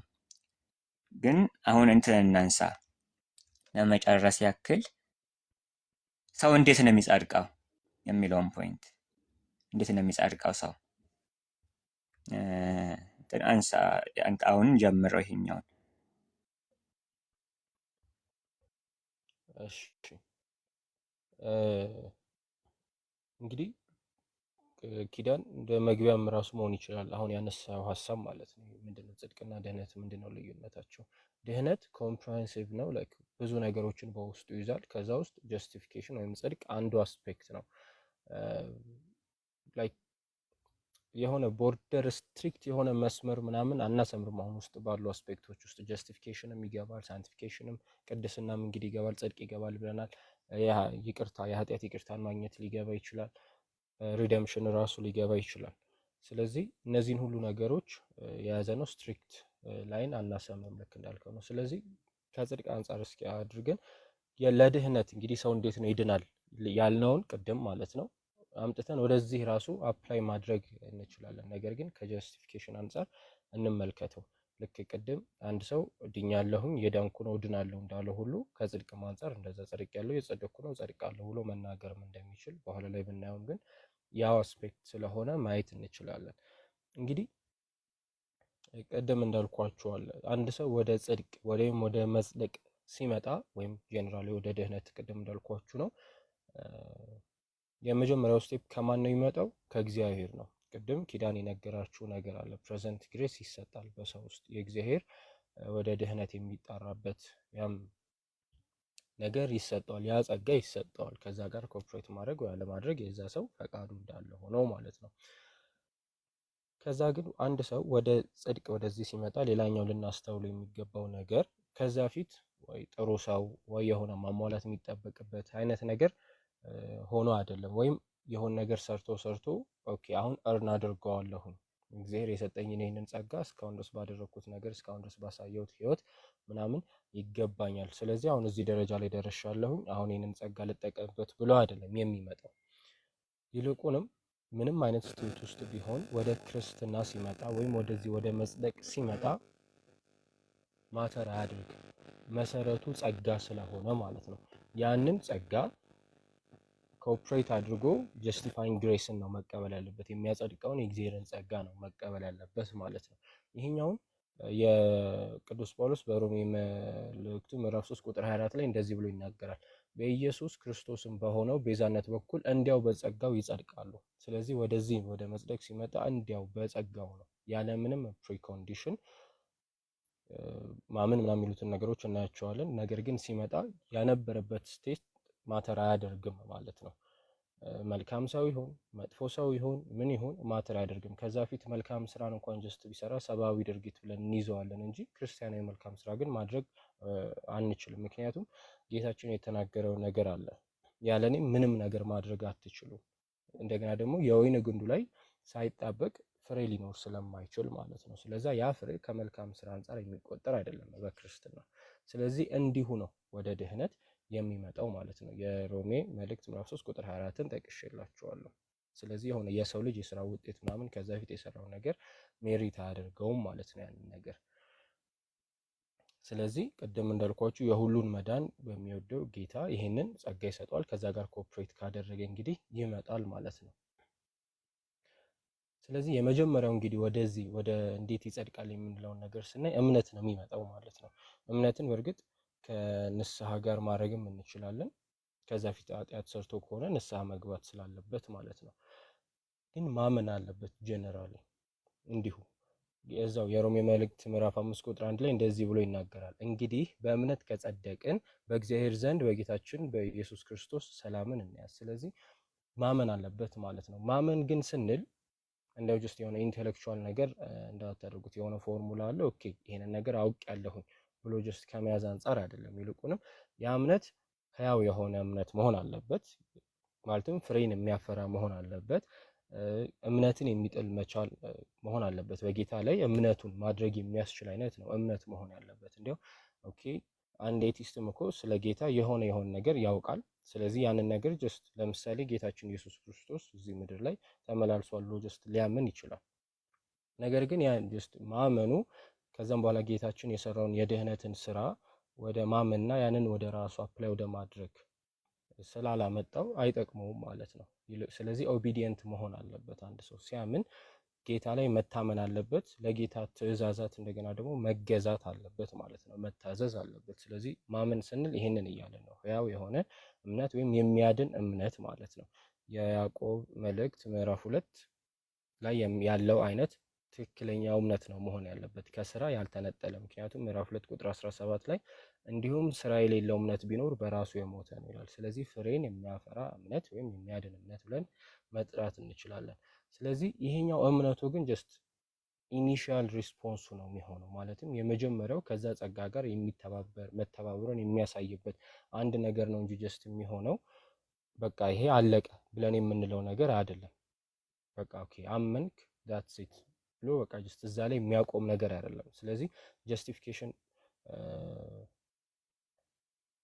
እዚህ ጋር ፌዝ አለ ማለት ነው። በእምነት ይመጣል። ከዛም በኋላ ግን የመጨረሻው ምንድነው መሆን ያለበት? መጠመቅ አለበት አንድ ሰው። ኢፌክቲቭ የሚሆነው ይሄ ጀስቲፊኬሽን ሲጠመቅ ነው። ይህንን ጸጋ የሚያገኘው አምኖ አንድ ሰው ሲጠመቅ ነው ማለት ነው። ቅድም ያልነው አለ አይደለ? ጽድቅን ከምን ጋር ነው ያገናኘነው? ወደ አዲስ ፍጥረት መምጣት፣ አሮጌውን ማንነት መግደል፣ መተው እንደማለት ነው ብሏል። ስለዚህ ወደ አዲሱ ሰውነት መምጣት እንደ አዲስ መወለድ አለበት አንድ ሰው ማለት ነው። እንግዲህ ስለ ጥምቀት እጅግ በጣም ብዙ ነገር ስለተባለ ጥምቀት ለድህነት ለማስፈለጉ ያን ያህል መግባት አይጠበቅብንም። ነገር ግን ይህንን ሐሳብ የሚያስረዳ እዛው የሮሜ መልእክት ምዕራፍ 6 ከቁጥር 3 እስከ 4 ያለውን እናንበው። ምን ይላል? ከክርስቶስ ኢየሱስ ጋር አንድ እንሆን ዘንድ የተጠመቅን ሁላችን ከሞቱ ጋር አንድ እንሆን ዘንድ እንደተጠመቅን አታውቁምን? እንግዲህስ ክርስቶስ በአብ ክብር ከሙታን እንደተነሳ እንዲሁ እኛም በአዲስ ሕይወት እንድንመላለስ ከሞቱ ጋር አንድ እንሆን ዘንድ በጥምቀት ከእርሱ ጋር ተቀበርን። ሞቱን በሚመስል ሞት ከእርሱ ጋር ከተባበርን ትንሣኤን በሚመስል ትንሣኤ ደግሞ ከእርሱ ጋር እንተባበራለን ይላል። ከዛ ያልኳችሁ ምን ይላል? ከእንግዲህ ወዲያ ለኃጢአት እንዳንገዛ የኃጢአት ሥጋ ይሻር ዘንድ አሮጌው ሰዋችን ከእርሱ ጋር እንደተሰቀለ እናውቃለን፣ የሞተስ ከኃጢአቱ ጸድቋልና ብሎ ይናገራል ማለት ነው። ስለዚህ እንዴት ነው የአሮጌው ማንነት የሚሞተው? በጥምቀት ነው። ለምን? ክርስቶስ መስቀል ላይ ነው የሞተው። ከዛ ከሞቱ ጋር የምንተባበረው ከመቀበሩ ጋር እንደዛው የሚሆነው የምንቀበረው በጥምቀት ውስጥ እንደሆነ ከፍ ብሎ ተናግሯል ማለት ነው። ስለዚህ ይሄኛው ጀስቲፊኬሽኑ ኢፌክቲቭ የሚሆንለት ጽድቁ ኢፌክቲቭ የሚሆነው አንድ ሰው ማመን አለበት፣ ግን ደግሞ ምን መሆን አለበት? መጠመቅም አለበት ማለት ነው። ስለዚህ በእርግጥ ጀስቲፊኬሽን ባይ ፌዝ አለውን የሚለውን አንዳንዶቹ ጀስት አጌንስት ወርክ ብቻ ያደርጉታል፣ ግን ሊትራሊም አጌንስት ባፕቲዝም አድርገው የሚያስቀምጡትም አሉ። አይ ከስራ ውጪ የሚለውን እኛ ከላይ አይተነዋል፣ ማመን ያለበት ብለናል። ነገር ግን ጥምቀትንም የሚያስወጡት አሉ።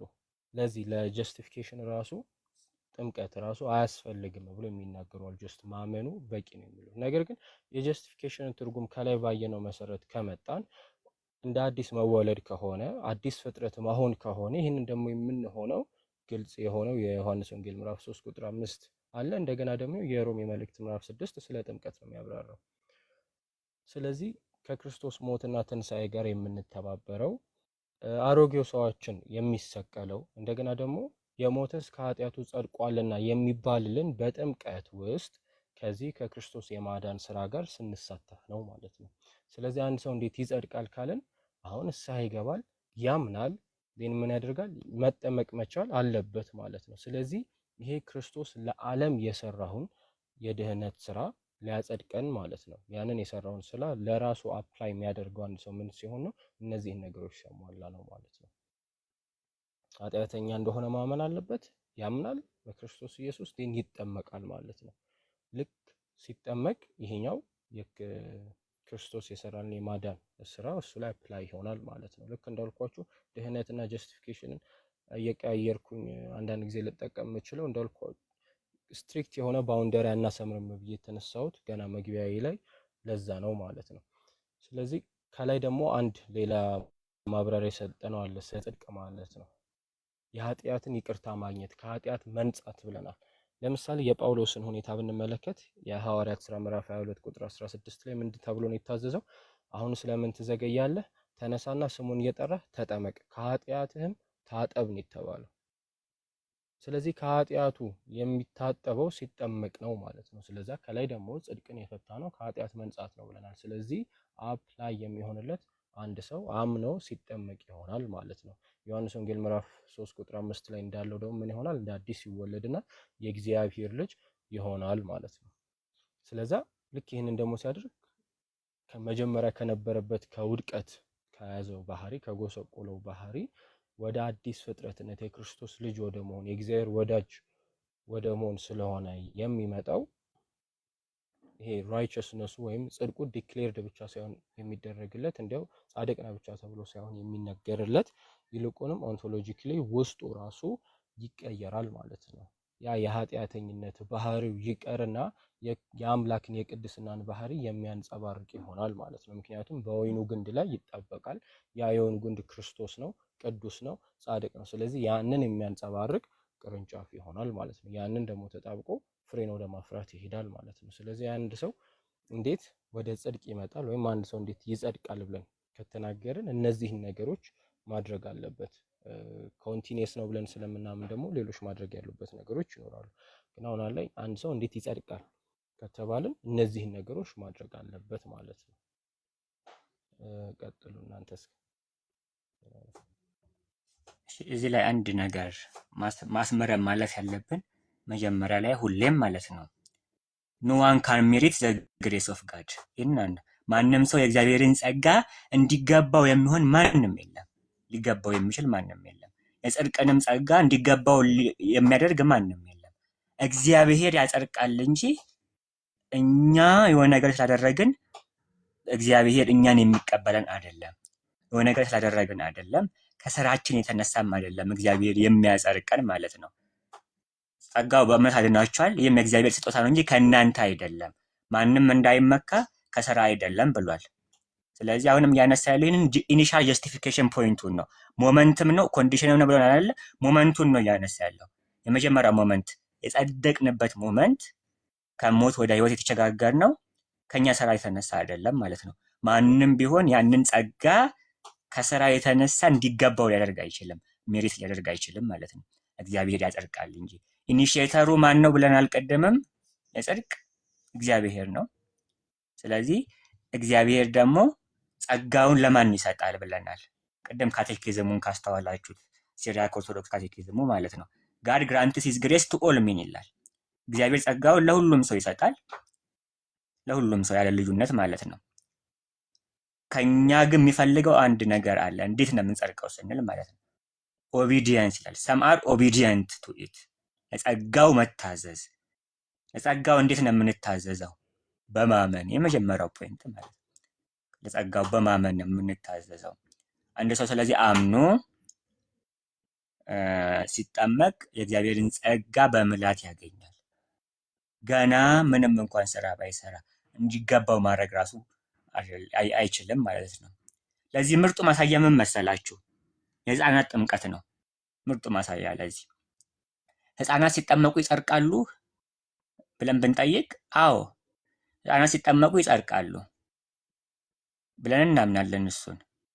ህፃናት ሲጠመቁ ግን የሚጸድቁት ምን ስላደረጉ ነው ካልን ምን ያደረጉ ህፃናት እስቲ ካልን ጸጋውንም በምንም ሁኔታ እንዲያገኙ የተገቡ ሆኖ አይደለም። ገና ቅድም ብለናል ህፃናት የሚወለዱት በምን ኮንዲሽን ነው? በኃጢአተኝነት ኮንዲሽን ነው ብለናል።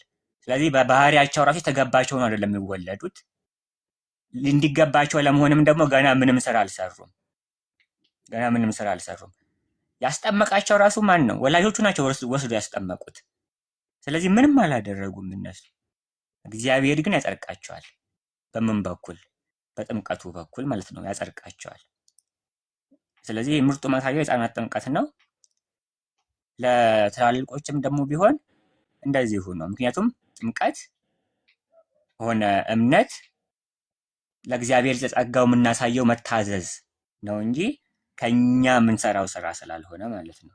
ስለዚህ መጀመሪያ ምን ብለናል? ቅድም ሲጠየቅ ነበር ከታችም እናምናለን በእግዚአብሔር አምነን ደግሞ እምነት ግን ስንል አሁንም በቃ አምኛለሁ በሱ ማለት ብቻ አይደለም። እምነት ወደ ንስሐ የሚመራ እምነት መሆን ያለበት። ወደ ንስሐ የሚመራ እምነት ለምሳሌ በኃጢአት ውስጥ እየኖረ ያለ ሰው በእግዚአብሔር ሲያምን ከኃጢአቱ መመለስ አለበት። ንስሐ ማለት እኮ እሱ ነው። ሜታኖያ ነው ግሪኩ ንስሐ የሚለውን። ሜታ ቢወንድ ነው፣ ኑስ ደግሞ ማይንድ፣ ቢወንድ ዘ ማይንድ ማለት ከአይምሮ ከውስጥ ከሀሳብ የሚመጣ መለወጥ ነው መጀመሪያ። ማለትም ከኃጢአተኝነት ሀሳብ ተጸጽተን ወደ ምን መመለስ አለብን? ወደ እግዚአብሔርን ወደ መፈለግ መመለስ አለብን። ወደ እርሱ መምጣት ማለት ነው አለብን። እሱም መፈለግ አለብን። ንስሐ ይሄ ወደዚህ ወደ ንስሐ የሚመራ እምነት ነው። ነገር ግን እንትን ብቻ አይደለም። እንትን እንዳንሰራ ምንድነው እንትን የማይንድ ብቻ አይደለም። የማይንድ ነገር ብቻ ግን አይደለም። ንስሐ ስንል የህይወትም ነው ማለት መለወጥ አለብን ህይወታችንን። ከኃጢአተኝነት ህይወት ለውጠን እግዚአብሔርን ወደ መፈለግ ይመጣል ያ ሰው።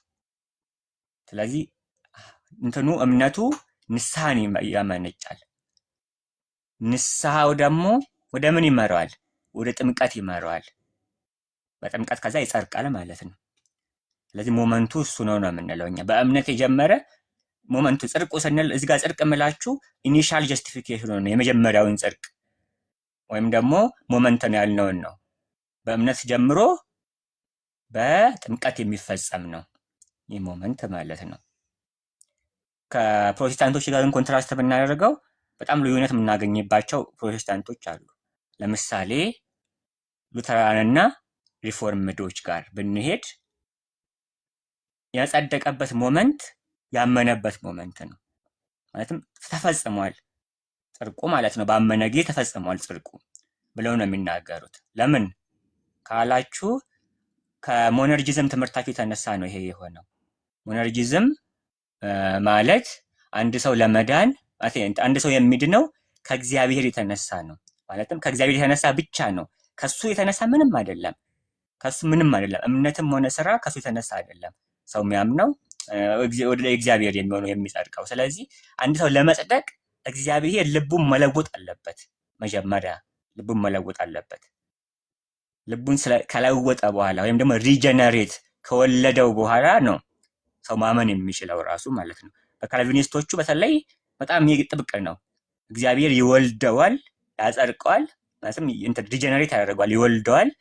ሲወልደው ደግሞ ያምናል ብለው ነው የሚያስቀምጡት። ስለዚህ ያመነበት ጊዜ ነው የጸደቀበት ሞመንት ብለው የሚያስቀምጡት ማለት ነው። ያመነበት ሞመንት የጸደቀበት ሞመንት ብለው የሚያስቀምጡት። ሉተራኖቹም ቢሆኑም እንትን ባዩትም ዲስኒክ ቢያደርጉትም እነዚህን ተርሞች ማለትም መወለድና ማመንን አንድ ላይ የሚመጡ ናቸው ብለው ነው የሚያስቡት። አንድ ላይ የሚመጡ ናቸው። ሲያምን ይወለዳል ብለው ማለት ነው። እኛ ግን የምንለው ካስተዋላችሁ አሁን ምንድን ያልነው ባመነ ጊዜ ምን ይሆናል? ወደ ንስሐ ይመራዋል። ጽድቁ ተጀምሯል። በዛ ጊዜ ባመነ ጊዜ ወደ ጽድቅ መሄዱን ጀምሮታል፣ ተጀምሯል። ወደ ንስሐ እምነቱ ንስሐን ይወልዳል። ንስሐው ደግሞ በጥምቀት ይጠናቀቃል፣ ይጸድቃል ማለት ነው። ስለዚህ መቼ ጸደቀ ካላችሁን ሰው በጠመቀ ጊዜ ጸድቋል ብለን እንናገራለን ማለት ነው እኛ። ይህንን ግሬስም ደግሞ የምናገኘው የመጽደቅን ግሬስ ቅድም ጀስቲፋይንግ ግሬስ ብለን አልነበረ? እዛው ላይ ካቴኪዝም ኦፍ ዘ ሲሪያክ ኦርቶዶክስ ቸርች ምን ብሎ ያስቀምጧል? ግሬስ ኢዝ ኢምፓርትድ ስሩ ፕሬየር ኤንድ ዘ ሳክራመንትስ ይለዋል። እነዚህ ምንድናቸው? ባፕቲዝም ብሎ ያስቀምጧል ማለት ነው። ስለዚህ ይሄ ግሬስ ጸጋ፣ የሚያጸድቀው ጸጋ በጸሎት እና በጥምቀት ነው የምናገኘው ብሎ ማለትም አንድ ሰው ሲያምን በእግዚአብሔር ይጸልያል፣ ወደ እግዚአብሔር ይጸልያል። ያን ጊዜ ጀምሮታል ጽድቁ እንትን ጸጋ በውስጡ መስራት፣ ጸጋ በውስጡ መስራት ጀምሯል። ሲጠመቅ ግን ያንን ጸጋ ነፍሱ ውስጥ ይታተማል። ኃጢአተኝነቱም ሙሉ በሙሉ ብሎታው ይሆናል። ከውስጡ ተፈንቅሎ ይወጣል ኃጢአተኝነቱ ማለት ነው እና ይጸድቃል በጥምቀት ጊዜ እንላለን። አኖኒ እዚህ ላይ ጨምርበት። እሺ ያው አብዛኛውን ሄዳችሁበታል። መጨመረው ነገር ያለው ያው ጽድቅ እንዳላችሁት ስህተት ኦፍ እምነት ላይ ወይም የጸጋ ስህተት ላይ መድረስ ነው። መጀመሪያ በአዳም ውስጥ ነበርን፣ ከዛ በኋላ ግን በክርስቶስ ስር መሆን ወይም ከኃጢአት በታች ከመሆን ወደ ጸጋ በታች መሆን ሮሜ 6 ላይ በደንብ ያብራራዋል።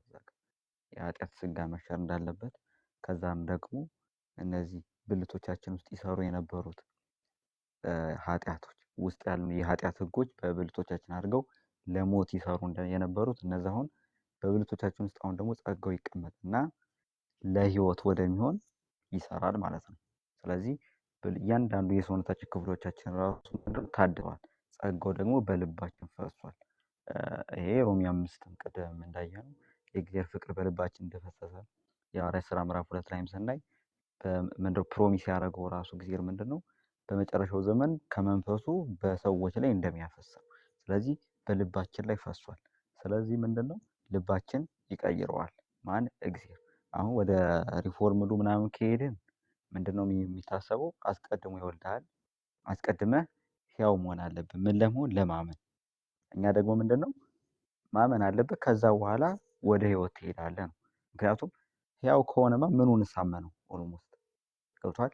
መጽሐፍ ቅዱስ ራሱ የሚለው አሁን ዮሐንስ ወንጌል ምዕራፍ 20 ራሱ ስታነቡ ምንድነው አምናችሁም በስሙ ህይወት ይሆንላችሁ ዘንድ። ተመልከቱ፣ እምነትን አመጣ፣ ከዛ በኋላ ህይወትን አመጣ ማለት ነው። እነሱ ግን ምንድነው ይለዋውጡታል ቦታውን። ሕያው ከሆኑና ከዛ ታምናላችሁ፣ እንደዚህ አይደለም መጽሐፍ የሚለው። ስለዚህ አሁን እኛ ደግሞ በፈቃዳችን ግድ ይላል ስንል፣ ለምሳሌ የእግዚአብሔር ጸጋ ይላካል፣ ያሳምነናል፣ ኮንቪክት ያደርገናል ስንል፣ ነገር ግን ፈቃዳችን ያስፈልጋል ስንል እኛ በፈቃዳችን ነው የምንወለደው የሚለው ቃል እኛ ራሳችን የምንወልድ ነገር አይደለም። ለምሳሌ አንድ በኃጢአት ባሪያ የሆነ ወይም በሆነ ሱስ ውስጥ ያለ ሰውዬ ሱስ ውስጥ እንዳለ ያምናል፣ ያውቃል። ነገር ግን ራሱን ነፃ ማድረግ አይችልም። ነገር ግን አንድ ሰውዬ መጥቶ ነፃ ማውጣት የሚችል ከሆነ በሱ ሰው ጋር ቢታመን፣ በዛ ነፃ በሚወጣ ጋር ቢታመንና ነፃ ቢወጣው ነፃ ይወጣል ማለት። ነገር ግን እምቢ ካለ ነፃ ይሆናል። ነገር ግን ያ ሰውዬ ወደ ፕሮኬድን ግን አስቀድሞ ያ ሰውዬ ባሪያ መሆኑ ራሱ ኮንፊስ ማድረግ አይችልም፣ መናዘዙ ላይ አይችልም ባሪያ መሆኑ። እኛ ግን መናዘዝ ይችላል። ነገር ግን ራሱ ያ መናዘዙ ግን ከኃጢአት በታች መሆኑ መናዘዙ ግን ያ ሰውዬ ራሱ ወለደ ማለት አይችልም። ስለዚህ ኮንፌስ ታደርጋለህ፣ እግዚአብሔር ነፃ ያወጣል ነው። ነፃ የሚያወጣው የሚያደርገው እግዚአብሔር ነው። ስለዚህ ሮሜ 2 ላይ ራሱ እንደሚነግረን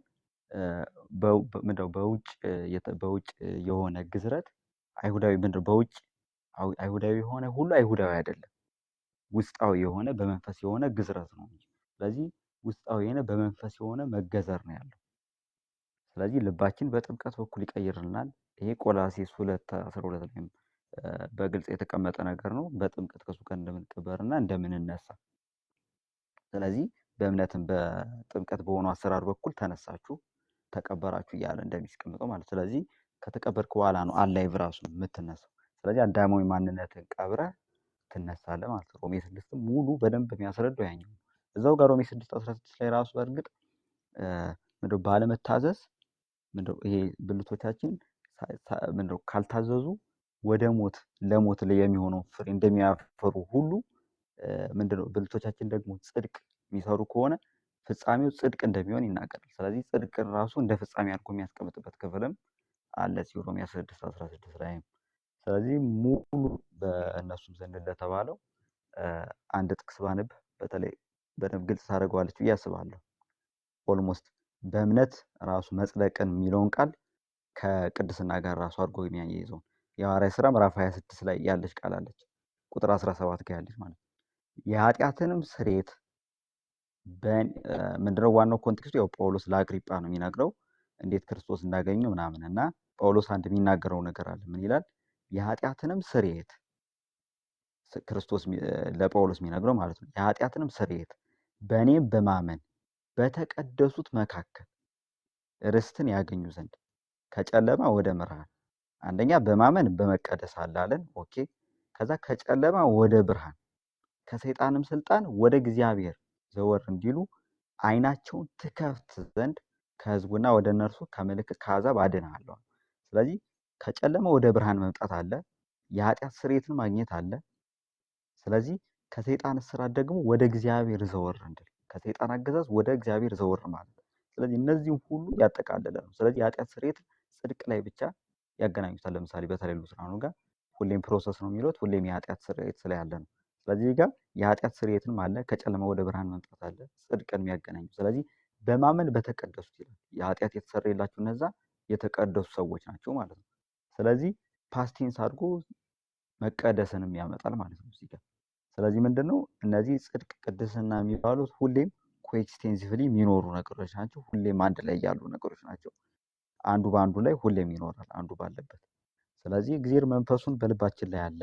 ያ ነገር ሁሌም እያሳደግን ይሄዳል። ስለዚህ ፕሮሰስ ነው ስንል እኛ ራሱ ያው እንግዲህ የካቶሊኩን በደንብ እርግጠኛ አይደለሁም። እንግዲህ ፕሮሰስ ነው ሲሉ ጽድቃችን እየጨመረ ይሄዳል ሲባል የሆነ ቅድም እንዳልኩት ፐርሰንቱ እየጨመረ ይሄዳል አይደለም። መጀመሪያ 20% ጸድቀናል፣ ከዛ 30 40 እያለ በዛ ሴንስ አይደለም። እንግዲህ የካቶሊኩ በምን እኛ ሁሌም የሆነ ፖይንት ላይም ቢሆን ጥምቀት ላይም ያለው ሰዓት ላይ 100% ጸድቀናል ብለን እናምናለን። ነገር ግን መንፈሱ በልባችን ላይ ያሳድሯል። ስለዚህ ያ መንፈሳችን ግን በመንፈሳችን ላይ ልባችን ላይ ሁሌም እያደግን ትራንስፎርም እየሆንን እየተቀየርን እንሄዳለን፣ እያደግን እንሄዳለን በደንብ። ስለዚህ ባደግን ቁጥር ደግሞ የልባችን መጠን ያን ጽድቅ የመያዝ አቅማችን ደግሞ እየሰፋ ይሄዳል። ልክ ቅድም የሰጡት ምሳሌ ያለ አይደለም፣ የሆነ ኩባያ ቢኖር 5 ሊትር ለምሳሌ የሚይዝ ካፕ ቢኖር መጀመሪያ ሙሉ 5 ሊትር በሙሉ እስከ አፉ ድረስ መያዝ ይችላል። ነገር ግን ከፍ ያለ 10 ሊትር በሆነ ቁጥር ደግሞ ስቲል 100% በሆነ ሙሉ 10 ሊትሩ መያዝ ይችላል። ስቲል ግን አሁን ግን ያደገ ነው፣ ጽድቁ የጨመረ ነው። ስለዚህ ጽድቅም እንደዚህ ነው። በመብራትም ማያያዝ ይቻላል ቀላም። ስለዚህ ጽድቃችን ይጨምራል ስንል ከዚህ አንጻር ነው እንጂ የሆነች ፐርሰንት እንደዚህ እየጸደቀ መሄድ በሚለው ሴንስ አይደለም። እዚህ ነው የምጨምሩት ካለ እንትን ብናደርገው ጥሩ ነው። ዛሬ ሰዓቱም ሄዷል። እንዲሁም ደግሞ ብዙ ሰው ሐኪም ላይፍ ገብቷል መሰለኝ ወደዛ ሄደዋል እና ሰውም የለም በደንብ እንዲዳረስ ቀጣይ እንቀጥለው።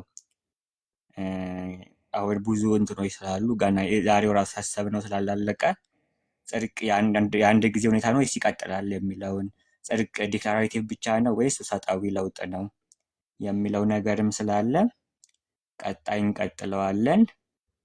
ለዛሬ ግን በቃ ሰዓቱ ስለሌለ ይብቃ።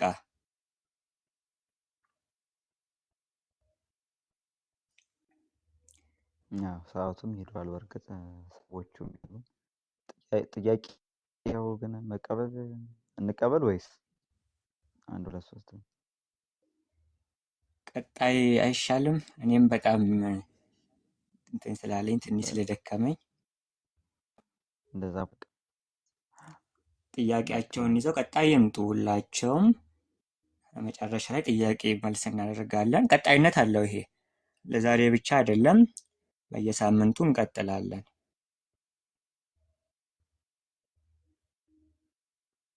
እና በሉ እንግዲህ ሁላችሁም ደህና አደሩ። በቃ ደህና አደሩ ሁላችሁ። አሜን። ደህና አደሩ።